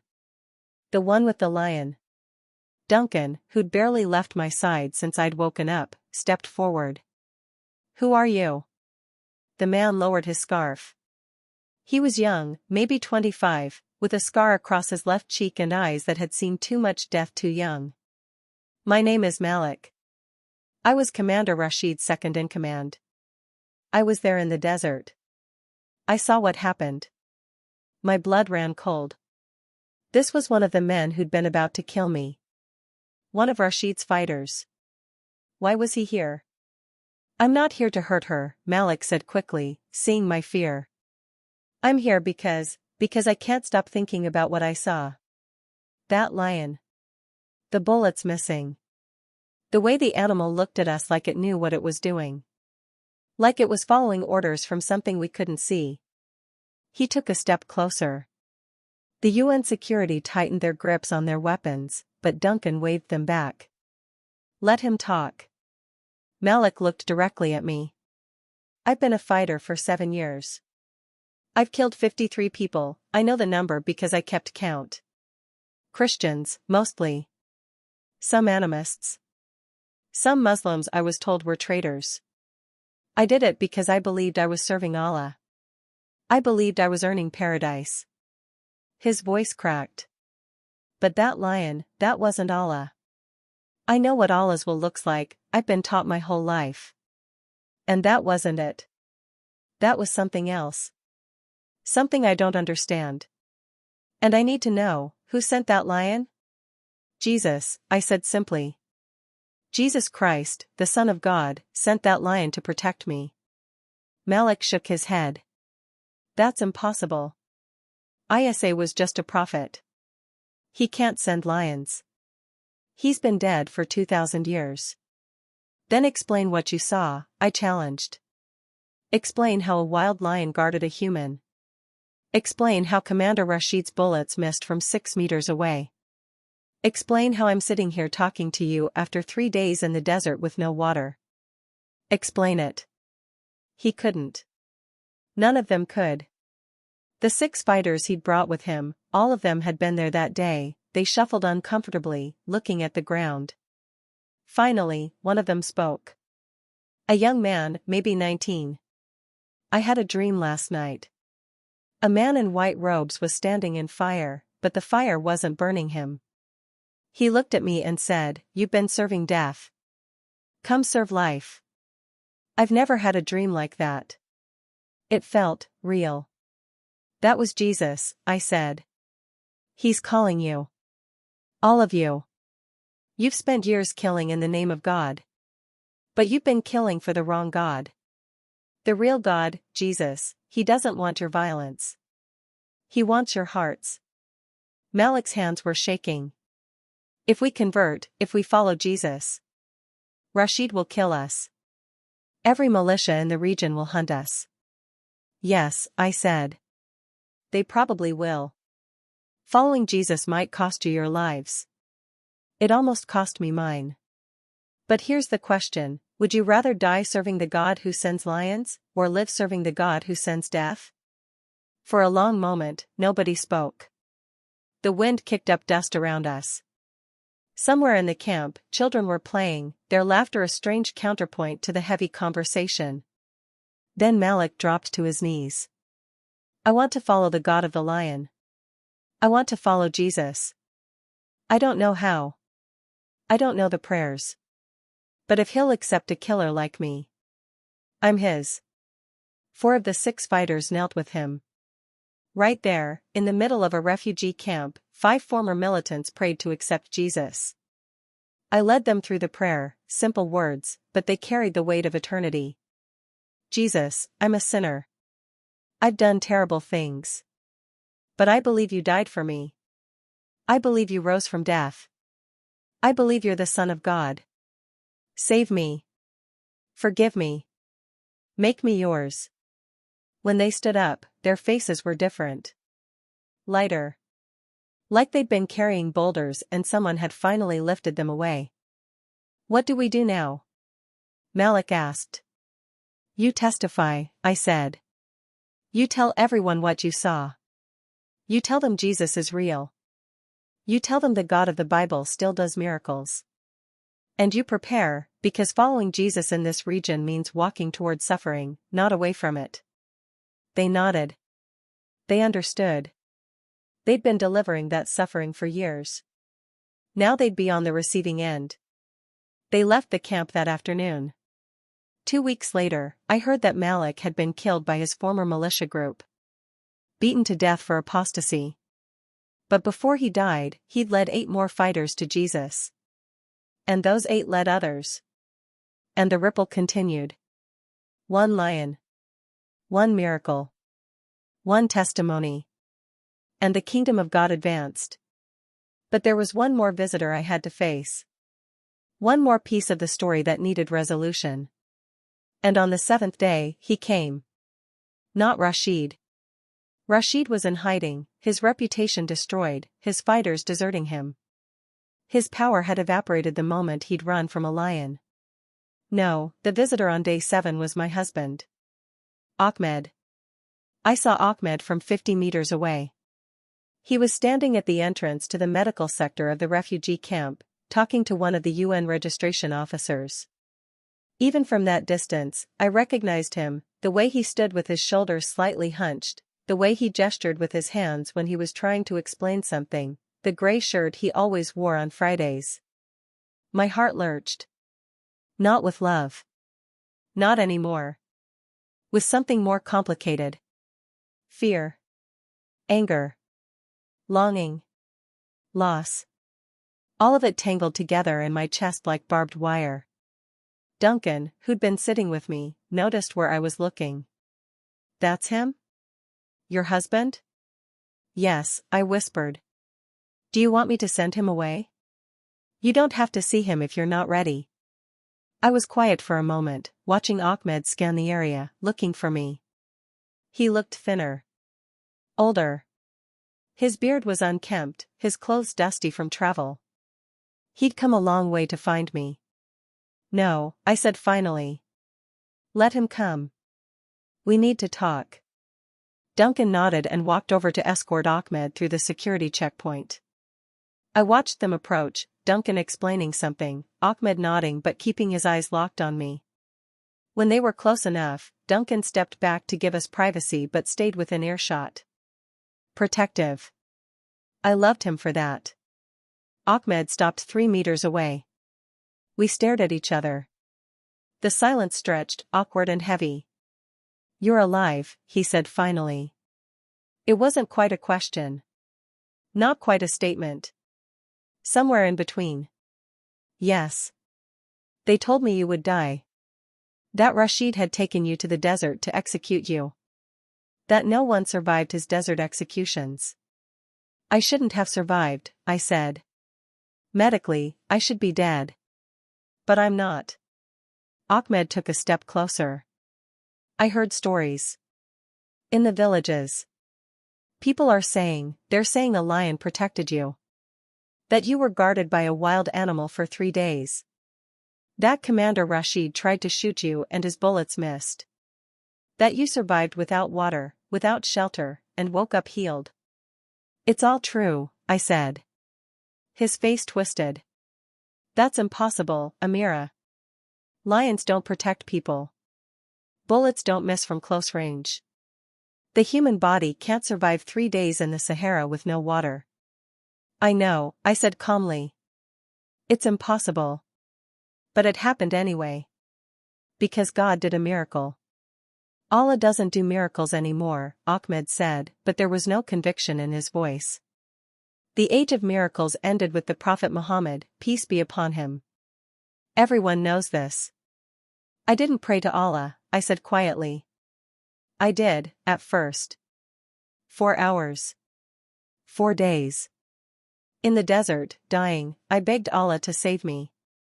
He didn't answer. But when I prayed to Jesus, when I said his name just once, he sent a lion. He healed me. He saved my life. Ahmed's face flushed red. Don't say that. Don't speak of Isa as if he's God. That's shirk. That's blasphemy. That's the very thing that got you arrested. I know what it is, I said, my voice stronger now. And I'm saying it anyway. Jesus is God. He proved it. I saw him, Ahmed. I spoke with him. I drank water from his hands. He promised to save me, and he did. Not Allah. Jesus. Ahmed looked around nervously, like he expected someone to overhear and report us. Old habits from living under Rashid's reign of terror. You're going to get yourself killed. You're going to get our children killed. Do you understand that? Do you understand what you've done to our family? The mention of our children broke something open in me. Where are they? Where are Fatima and Khalid and Omar? Ahmed's jaw tightened. They're safe. With my brother in Chad. I sent them across the border the day after you were taken. Do they know I'm alive? I didn't tell them. I didn't know if you were alive. I didn't know if I should tell them their mother was an apostate or tell them she was dead. I didn't know which would hurt them less. Tears burned my eyes. They think I'm dead? It's better than them knowing the truth, Ahmed shot back. It's better than them knowing their mother abandoned Islam. Abandoned them. I didn't abandon them, I said, my voice shaking. Rashid took me. You stood there and watched them take me. You didn't fight. You didn't protest. You just let them drag me away. What was I supposed to do? Ahmed exploded. Fight 12 armed men? Get myself killed too? Get our children killed? I was trying to protect them. By doing nothing? By staying alive. He was shouting now, and people were starting to stare. Duncan moved closer, ready to intervene if needed. Ahmed lowered his voice, but the intensity remained. You think I wanted this? You think I wanted my wife to be taken? But you brought this on yourself, Amira. You hid a Bible in our home. You put our entire family at risk. I was searching, I said. Searching for something real. Something that could answer the questions Islam never answered for me. What questions? Ahmed demanded. What questions could be so important that you'd risk everything? Why does Allah feel so far away? I said. Why do I have to earn his love through prayers and fasting and rituals, and even then, I'm never sure if it's enough? Why is there no grace in Islam, Ahmed? No forgiveness that doesn't depend on my performance? No certainty of salvation? Ahmed shook his head. You always wanted certainty. Life doesn't give certainty. Faith means submitting even without certainty. Jesus gives certainty, I said. He said, I am the way, the truth, and the life. Not, I'll show you a way if you're good enough. He is the way. And when I called on him, he answered. With a lion. With healing. With salvation. Ahmed was quiet for a long moment. Then, show me proof. Show me something other than stories and feelings. Show me evidence that this really happened. Ask Duncan, I said, gesturing to the Scottish aid worker. Ask Samuel.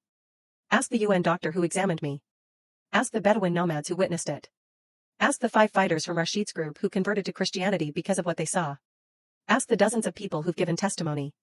Ahmed looked at Duncan. Is it true? What's she saying? Duncan nodded. Every word. I was there. I saw the lion. I saw the woman who should have been dead sitting up and speaking after my partner, and I prayed in Jesus' name. I saw Rashid's fighters running away in terror. I've interviewed 17 witnesses. All their stories match. You're a Westerner, Ahmed said dismissively. You probably believe in magic and fairy tales. I'm a humanitarian worker who spent 20 years as an atheist, Duncan replied evenly. I didn't believe in anything. But I believe now. Because I saw a miracle. With my own eyes. And I can't unsee it. Ahmed turned back to me. Even if it's true, even if a lion really protected you, how do you know it was Jesus? How do you know it wasn't Allah testing you? Or Jinn playing tricks? Or just random chance? Because Jesus told me he was sending help, I said. Before the lion came, I had a vision. Jesus appeared to me. He said he would save me. He said he would send a sign that would prove he's real to everyone who saw it. And then the lion came. Exactly as he promised. Visions can be hallucinations, Ahmed said, but his voice was weakening. Dying people hallucinate. For 3 days? I challenged. Multiple times? With specific prophecies that came true? Ahmed, stop making excuses. You know something supernatural happened. You're just afraid to admit it because admitting it means everything you believed your whole life is wrong. He flinched like I'd slapped him. Because I was right. I could see it in his eyes, the fear, the doubt, the crack in his certainty. I came here to bring you home, he said quietly. To bring you back to the village, what's left of it. To give you a chance to recant publicly. To save your life. I'm not recanting, I said. Jesus saved my life. I'm not going to deny him now. Then you're choosing Jesus over your family, Ahmed said, and there was genuine pain in his voice. Over your children. Over me. I'm not choosing Jesus over them, I said. I'm choosing Jesus for them. Because he's the only one who can truly save them. Not from militias. Not from poverty. From sin. From death. From eternal separation from God. Our children need a mother, Ahmed said. Not a martyr. Our children need a mother who tells them the truth, I shot back. Would you rather I lie to them? Teach them to follow a God who didn't answer when I begged for help? Or teach them about the God who sent a lion? Ahmed's hands were shaking. If you keep this up, if you keep preaching about Jesus, they'll kill you. Rashid or someone like him will find you and finish what they started. Probably, I said. But I'll die telling the truth. And my testimony will live on. It's already living on. Do you know how many people have come to Jesus because of this story? 17 Muslims in this camp alone. 5 of Rashid's own fighters. Dozens more who are questioning, searching, opening their hearts to the possibility that Jesus is real. 17 people? Ahmed scoffed. You destroyed our family for 17 people? Jesus left 99 sheep to save one, I said. Yes, Ahmed. I'd do it again for even one person. Because one soul is worth everything. Ahmed looked at me like I was a stranger. And maybe I was. The woman he'd married, submissive, quiet, obedient, she'd died in that desert. The woman sitting before him now had met Jesus and been resurrected. I can't protect you anymore, he said finally. If you're determined to follow this path, I can't be part of it. I have to think of our children. I have to keep them safe. I understand, I said, and I meant it. Not with anger. With sadness, but also with acceptance. I release you, Ahmed. Marry again. Raise our children well. Tell them their mother loved them. Tell them she didn't abandon Islam, she found something better. I won't tell them that, Ahmed said coldly. I'll tell them you died. It's kinder. He turned to leave, then stopped. Without looking back, he said, did you ever love me? Or was I just convenient? I loved you, I said honestly. I still do. But I love Jesus more. And if that makes me a bad wife, so be it. I'd rather be a faithful daughter of God than a good Muslim wife. Ahmed walked away. I watched him go, this man I'd shared 13 years of my life with, this man who'd given me 3 beautiful children, this man who'd chosen safety over sacrifice. I cried. Not because I regretted my choice. But because choices have costs. And I was feeling the weight of mine. Duncan sat down beside me. He didn't say anything. Just sat there in solidarity while I grieved. After a while, he said quietly, was it worth it? I looked at him. At this man who'd been an atheist 7 days ago and was now reading a Bible every night before bed. At this man whose prayer had been part of my healing. At this man who was now telling everyone who'd listen about the miracle he'd witnessed. Yes, I said. It was worth it. Over the next 3 weeks, the testimonies multiplied. Dr. Aching, the UN medical doctor, wrote a formal report documenting my condition when I arrived versus my condition after treatment. He submitted it to the World Health Organization with a note, I cannot medically explain this patient's recovery. All indicators suggested imminent death. Patient is now healthy with only minor residual issues. Recommend further study into anomalous healing cases. The Bedouin elder, Jaffer, told the story to his entire tribe. 32 Bedouins came to the camp asking to hear more about the God who sends lions. 11 of them converted to Christianity. Samuel, the Kenyan medic, rededicated his life to Christ. He started a Bible study in the camp that grew from 5 people to 73 people in 2 weeks. Duncan wrote to his mother in Glasgow, Mum, you were right. God is real. Jesus is alive. I'm coming home at the end of my deployment, and I'm going to church with you. I have so much to tell you. The two fighters who'd been with Malik but hadn't converted at first, they came back a week later. Both of them had had dreams about Jesus. Both of them accepted him. A Lebanese journalist visited the camp to investigate the story. She was Muslim, skeptical, trained to spot fake news and exaggeration. She interviewed 43 people. She examined the medical records. She visited the site in the desert where it happened.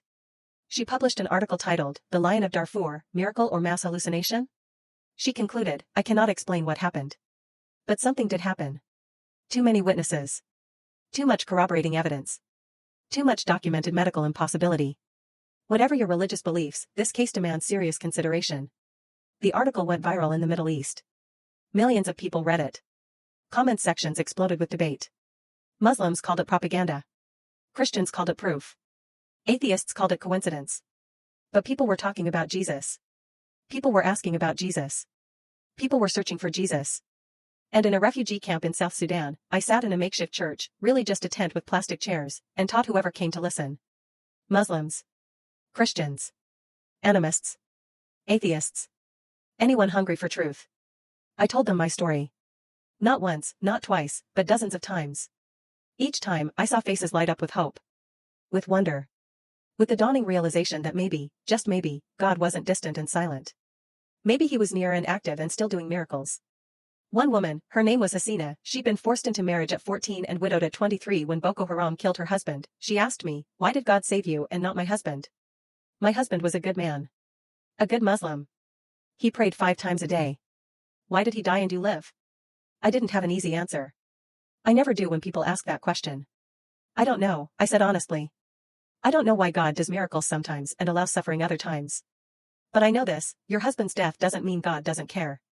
It means we live in a broken world where evil exists. And Jesus came into that broken world. He didn't stay safe in heaven.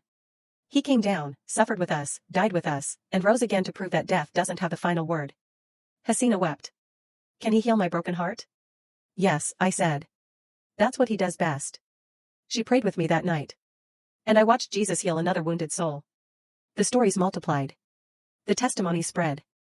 And the kingdom of God advanced, not through armies or politics or power, but through one woman's story of a lion, a desert, and a God who keeps his promises. But I knew this peace couldn't last. I knew that darkness doesn't surrender territory without a fight. And I was right. On the 34th day after my rescue, word reached the camp, Commander Rashid had been spotted in the area. He was regrouping. Rebuilding his forces. And according to the intelligence reports, he had a new mission. Find the woman with the lion. Silence her testimony. Prove that her God was powerless. The hunt had begun again. The night I heard Rashid was coming for me, I didn't sleep. Not because I was afraid, though I was, but because I was praying. Talking to Jesus like he was sitting right there in my tent. Because in a way, he was. Lord, I whispered into the darkness while the other women in my tent snored softly, I know you didn't save me from the desert just to let Rashid kill me now. But if that's what happens, if my testimony ends with martyrdom, I'm ready. Just make sure it counts. Make sure my death points people to you the way my life does. I didn't hear an audible voice. But I felt something settle in my chest. Peace. Assurance. The same peace I'd felt when the lion stood guard over me. Your story isn't finished yet, the feeling whispered. There's more to do. More to say. More souls to reach. The next morning, Duncan came to my tent with 2 UN security officers. We need to move you, he said without preamble. Intelligence says Rashid has recruited a new cell, about 20 fighters. They're planning a raid on this camp specifically to find you. Then I should leave, I said immediately. I won't let innocent people die because of me. That's exactly what we're doing, Duncan said. We're evacuating you to Juba. There's a safe house there run by a Christian relief organization. You'll be under protection while we figure out long-term options. Long-term options? I repeated. Duncan exchanged glances with the security officers. Amira, your story has spread beyond Sudan. Beyond Africa. There are churches in Europe, in America, in Asia that want to hear your testimony. Organizations that help persecuted Christians are reaching out. You could tell your story to the world. The idea was overwhelming. Me? A village woman with a 4th-grade education?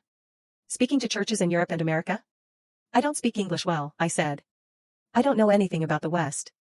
I don't, you know Jesus, Duncan interrupted. And you have a testimony that could shake the faith of millions of lukewarm Christians. That could convince skeptics. That could give hope to persecuted believers around the world. You don't need a degree, Amira. You just need to tell the truth. So I left the camp that afternoon. Under armed escort. In the back of a UN truck with tinted windows. Leaving behind the people I'd been teaching, the community I'd been building, the new believers who still had so many questions. It felt wrong. Like I was running away. But as we drove through the South Sudan countryside, past burned villages and refugee columns and checkpoints manned by soldiers too young to be holding guns, I realized something. I wasn't running away. I was being repositioned. Jesus had saved me in the desert not just for those 17 Muslims in the camp. Not just for Malik and the other fighters. But for something bigger. Something that required me to survive long enough to speak. The safe house in Juba was run by a Nigerian couple, Pastor Emmanuel and his wife Grace. They'd been doing underground ministry in South Sudan for 8 years, helping refugees, hiding persecuted Christians, running secret church services. "We've heard about you," Grace said when I arrived, pulling me into a hug that smelled like cooking oil and soap. "The woman with the lion. Every believer in this region has heard about you." "It's not me," I said automatically. "It's Jesus. He's the one who—" "We know," Pastor Emmanuel interrupted with a gentle smile. "We know it's Jesus. But he chose to work through you. And that makes your testimony powerful." Over the next 3 months, I lived in that safe house. And during those 3 months, everything changed. A Christian documentary filmmaker from South Africa came to interview me. He brought cameras and lights and asked me to tell my story on film. It took 6 hours of recording. I kept crying, kept having to stop and collect myself, but when it was done, he said, "This is going to reach millions of people." A relief organization called Voice of the Martyrs contacted me through Pastor Emmanuel. They wanted to include my testimony in their magazine, their newsletter, their conferences. They wanted to fly me to America to speak at churches. America. The idea was surreal. I'd never been on an airplane. I'd never left Sudan and South Sudan. I'd barely left my village before it was destroyed. "I can't," I told Pastor Emmanuel. "I'm not educated. I'm not trained. I'm just—" "You're a witness," he said firmly. "That's all Jesus needs." The disciples weren't educated either. Peter was a fisherman. Matthew was a tax collector. Paul was a terrorist before he met Jesus. But they turned the world upside down because they told the truth about what they'd seen. Paul was also beheaded for his testimony, I pointed out. "Yes," Pastor Emmanuel said. "He was. And he counted it as gain. Because he knew that his death would plant seeds that would grow into more believers. Your death would do the same, Amira. But your life, your continued testimony, that can plant even more seeds." So I said yes. Yes to the interviews. Yes to the documentary. Yes to the speaking invitations. Not because I wanted fame or attention, God knows I didn't, but because I'd made a promise in that desert. I promised Jesus that if he saved me, I would tell everyone what he'd done. I was keeping my promise. The documentary released 4 months after my rescue. It was called The Lion's Roar, A Miracle in the Sahara. Within 2 weeks, it had been viewed over 2 million times online. Churches showed it during services. Mission organizations used it for training. Muslim background believers watched it and wept because they finally had proof that leaving Islam for Jesus didn't mean God would abandon them. But with visibility came danger. Rashid found out about the documentary. He released a video response, a grainy phone recording of him sitting in front of a black flag, his face partially obscured. "The woman called Amira is a liar and a deceiver," he said in Arabic. "There was no lion. There was no miracle. She is spreading propaganda to undermine Islam. And she will be punished according to Sharia law. This is a promise." The threats multiplied. Online. Through intermediaries. Through messages passed to Pastor Emmanuel. Rashid had put a price on my head, $10,000 USD. In a region where people survived on less than $2 a day, that was a fortune. That was enough to tempt even good people into betrayal. "We need to move you again," Duncan said during one of his visits to Juba. He'd been promoted to regional coordinator but still checked on me regularly. "Europe. Canada. Somewhere Rashid's network can't reach." "No," I said. Duncan blinked. "No? No," I repeated. "If I leave Africa, if I go hide in the West, what message does that send? That Jesus protects us only when we're comfortable? Only when we're safe? That's not the gospel. Jesus said, 'In this world you will have trouble. But take heart, I have overcome the world.'" "Amira, you're not invincible," Duncan said carefully. "The miracle in the desert doesn't mean you can't be killed." "I know," I said. "Malik was killed. He saw the same miracle I did. He believed the same Jesus I do. And he was beaten to death 2 weeks later. But before he died, he led 8 people to Christ. And those 8 led others. His death wasn't the end of his testimony, it was the amplification of it." Duncan was quiet for a moment. "You're really willing to die for this?" "I already died in the desert," I said. "What I'm living now is bonus time. Every day, every testimony, every person who meets Jesus because of my story, that's all grace. So yes, Duncan. I'm willing to die. Because I'm not really living for me anymore. I'm living for him. 6 months after my rescue, Voice of the Martyrs flew me to America. The flight was 23 hours with layovers. I was terrified. I'd never seen an airplane up close, let alone been inside one. But Grace from the safe house came with me, and she held my hand during takeoff and prayed with me when turbulence hit. America was overwhelming. So much wealth. So much food. So much waste. I saw people throw away more food in one restaurant than my family ate in a week back in Sudan. I saw churches with buildings that cost millions of dollars. I saw Christians who owned 3 Bibles and never read any of them. But I also saw hunger. Not for food. For truth. For reality. For a God who was more than just Sunday morning routine. The first church I spoke at was in Texas. 2,000 people in the congregation. I stood on a stage with lights and microphones and screens showing my face magnified 10 feet tall. I was shaking so hard I thought I'd fall over. But then I closed my eyes and remembered the desert. Remembered Jesus standing in that white sand with water pouring from his hands. Remembered his voice, tell them. Tell them I'm alive.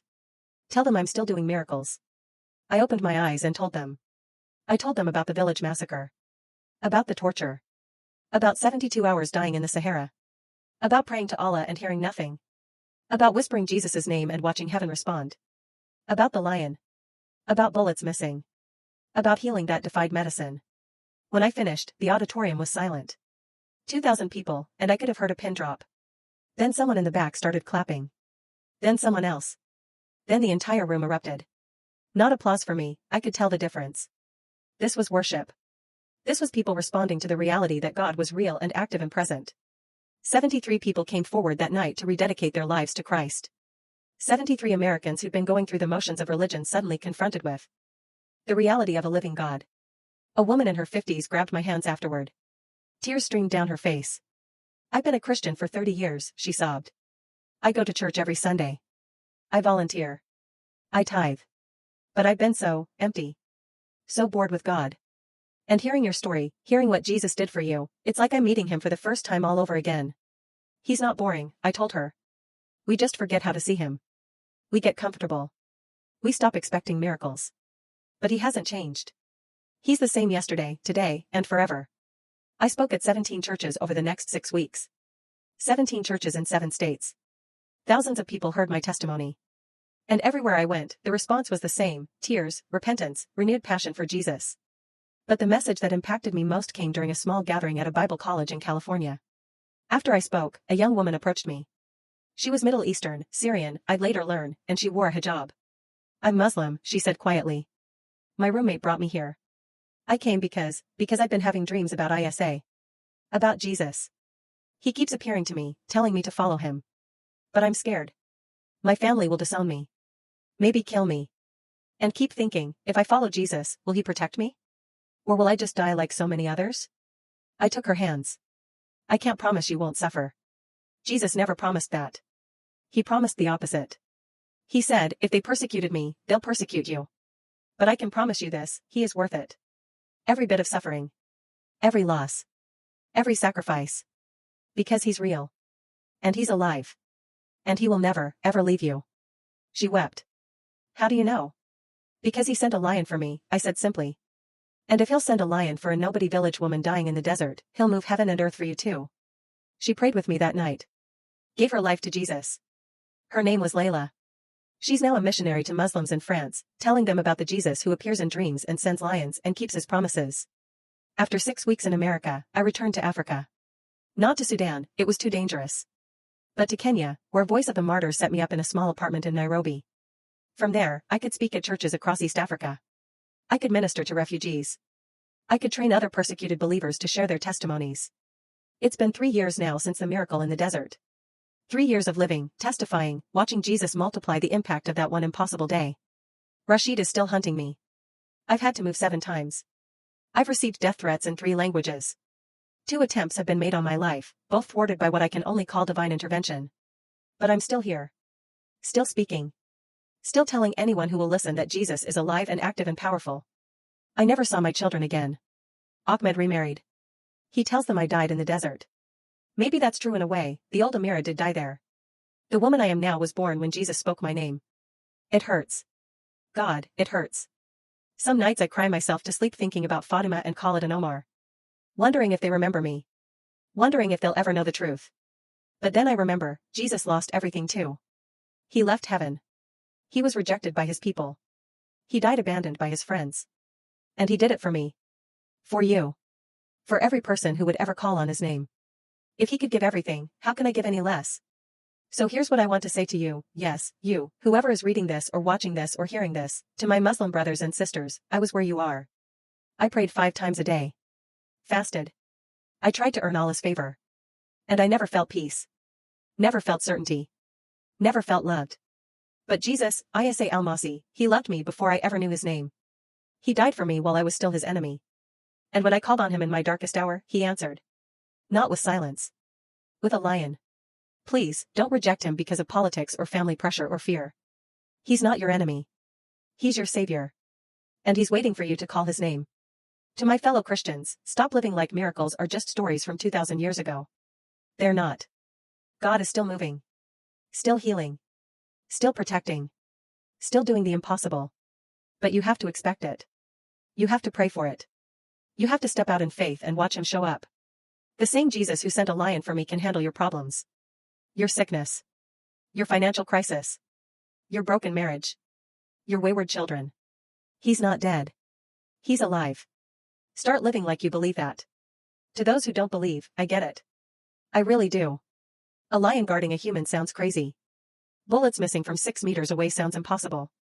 Surviving 72 hours in the Sahara with no water sounds like fiction. But I have witnesses. Medical records. Video testimonies. Documentary evidence. You can investigate. You can examine. You can verify. And when you're done, you'll have to make a choice, either dismiss all the evidence because it doesn't fit your worldview, or accept that maybe, just maybe, God is real. And if he's real, that changes everything. To everyone, life is short. Eternity is long. I don't know how much longer I have. Rashid might succeed tomorrow, or I might live another 50 years. But either way, I'm ready. Because I know who I belong to. I know where I'm going. I know what happens when I die. I'll see Jesus face to face, and this time, I'll finally see his face clearly. Do you know? If you died tonight, do you know for certain where you'd spend eternity? If you don't, if you're not sure, I'm begging you, don't wait. Don't wait for your own desert. Don't wait for your own lion. Call on Jesus now. Right now. Wherever you are. Whatever you've done. However far you've run from God. Just say, Jesus, I don't know if you're real. But I want to know.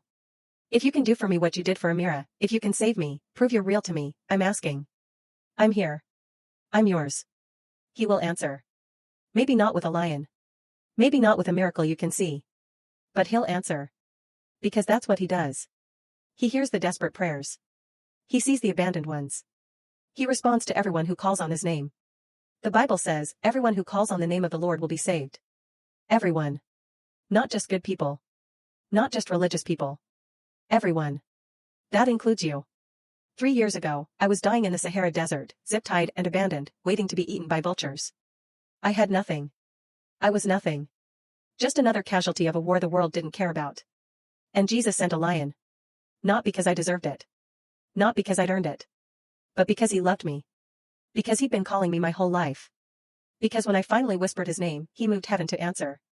If he did that for me, a nobody village woman, he'll do it for you. So call on him. Trust him. Follow him. Even if it costs you everything. Because he's worth it. Jesus is worth it. And I'm living proof.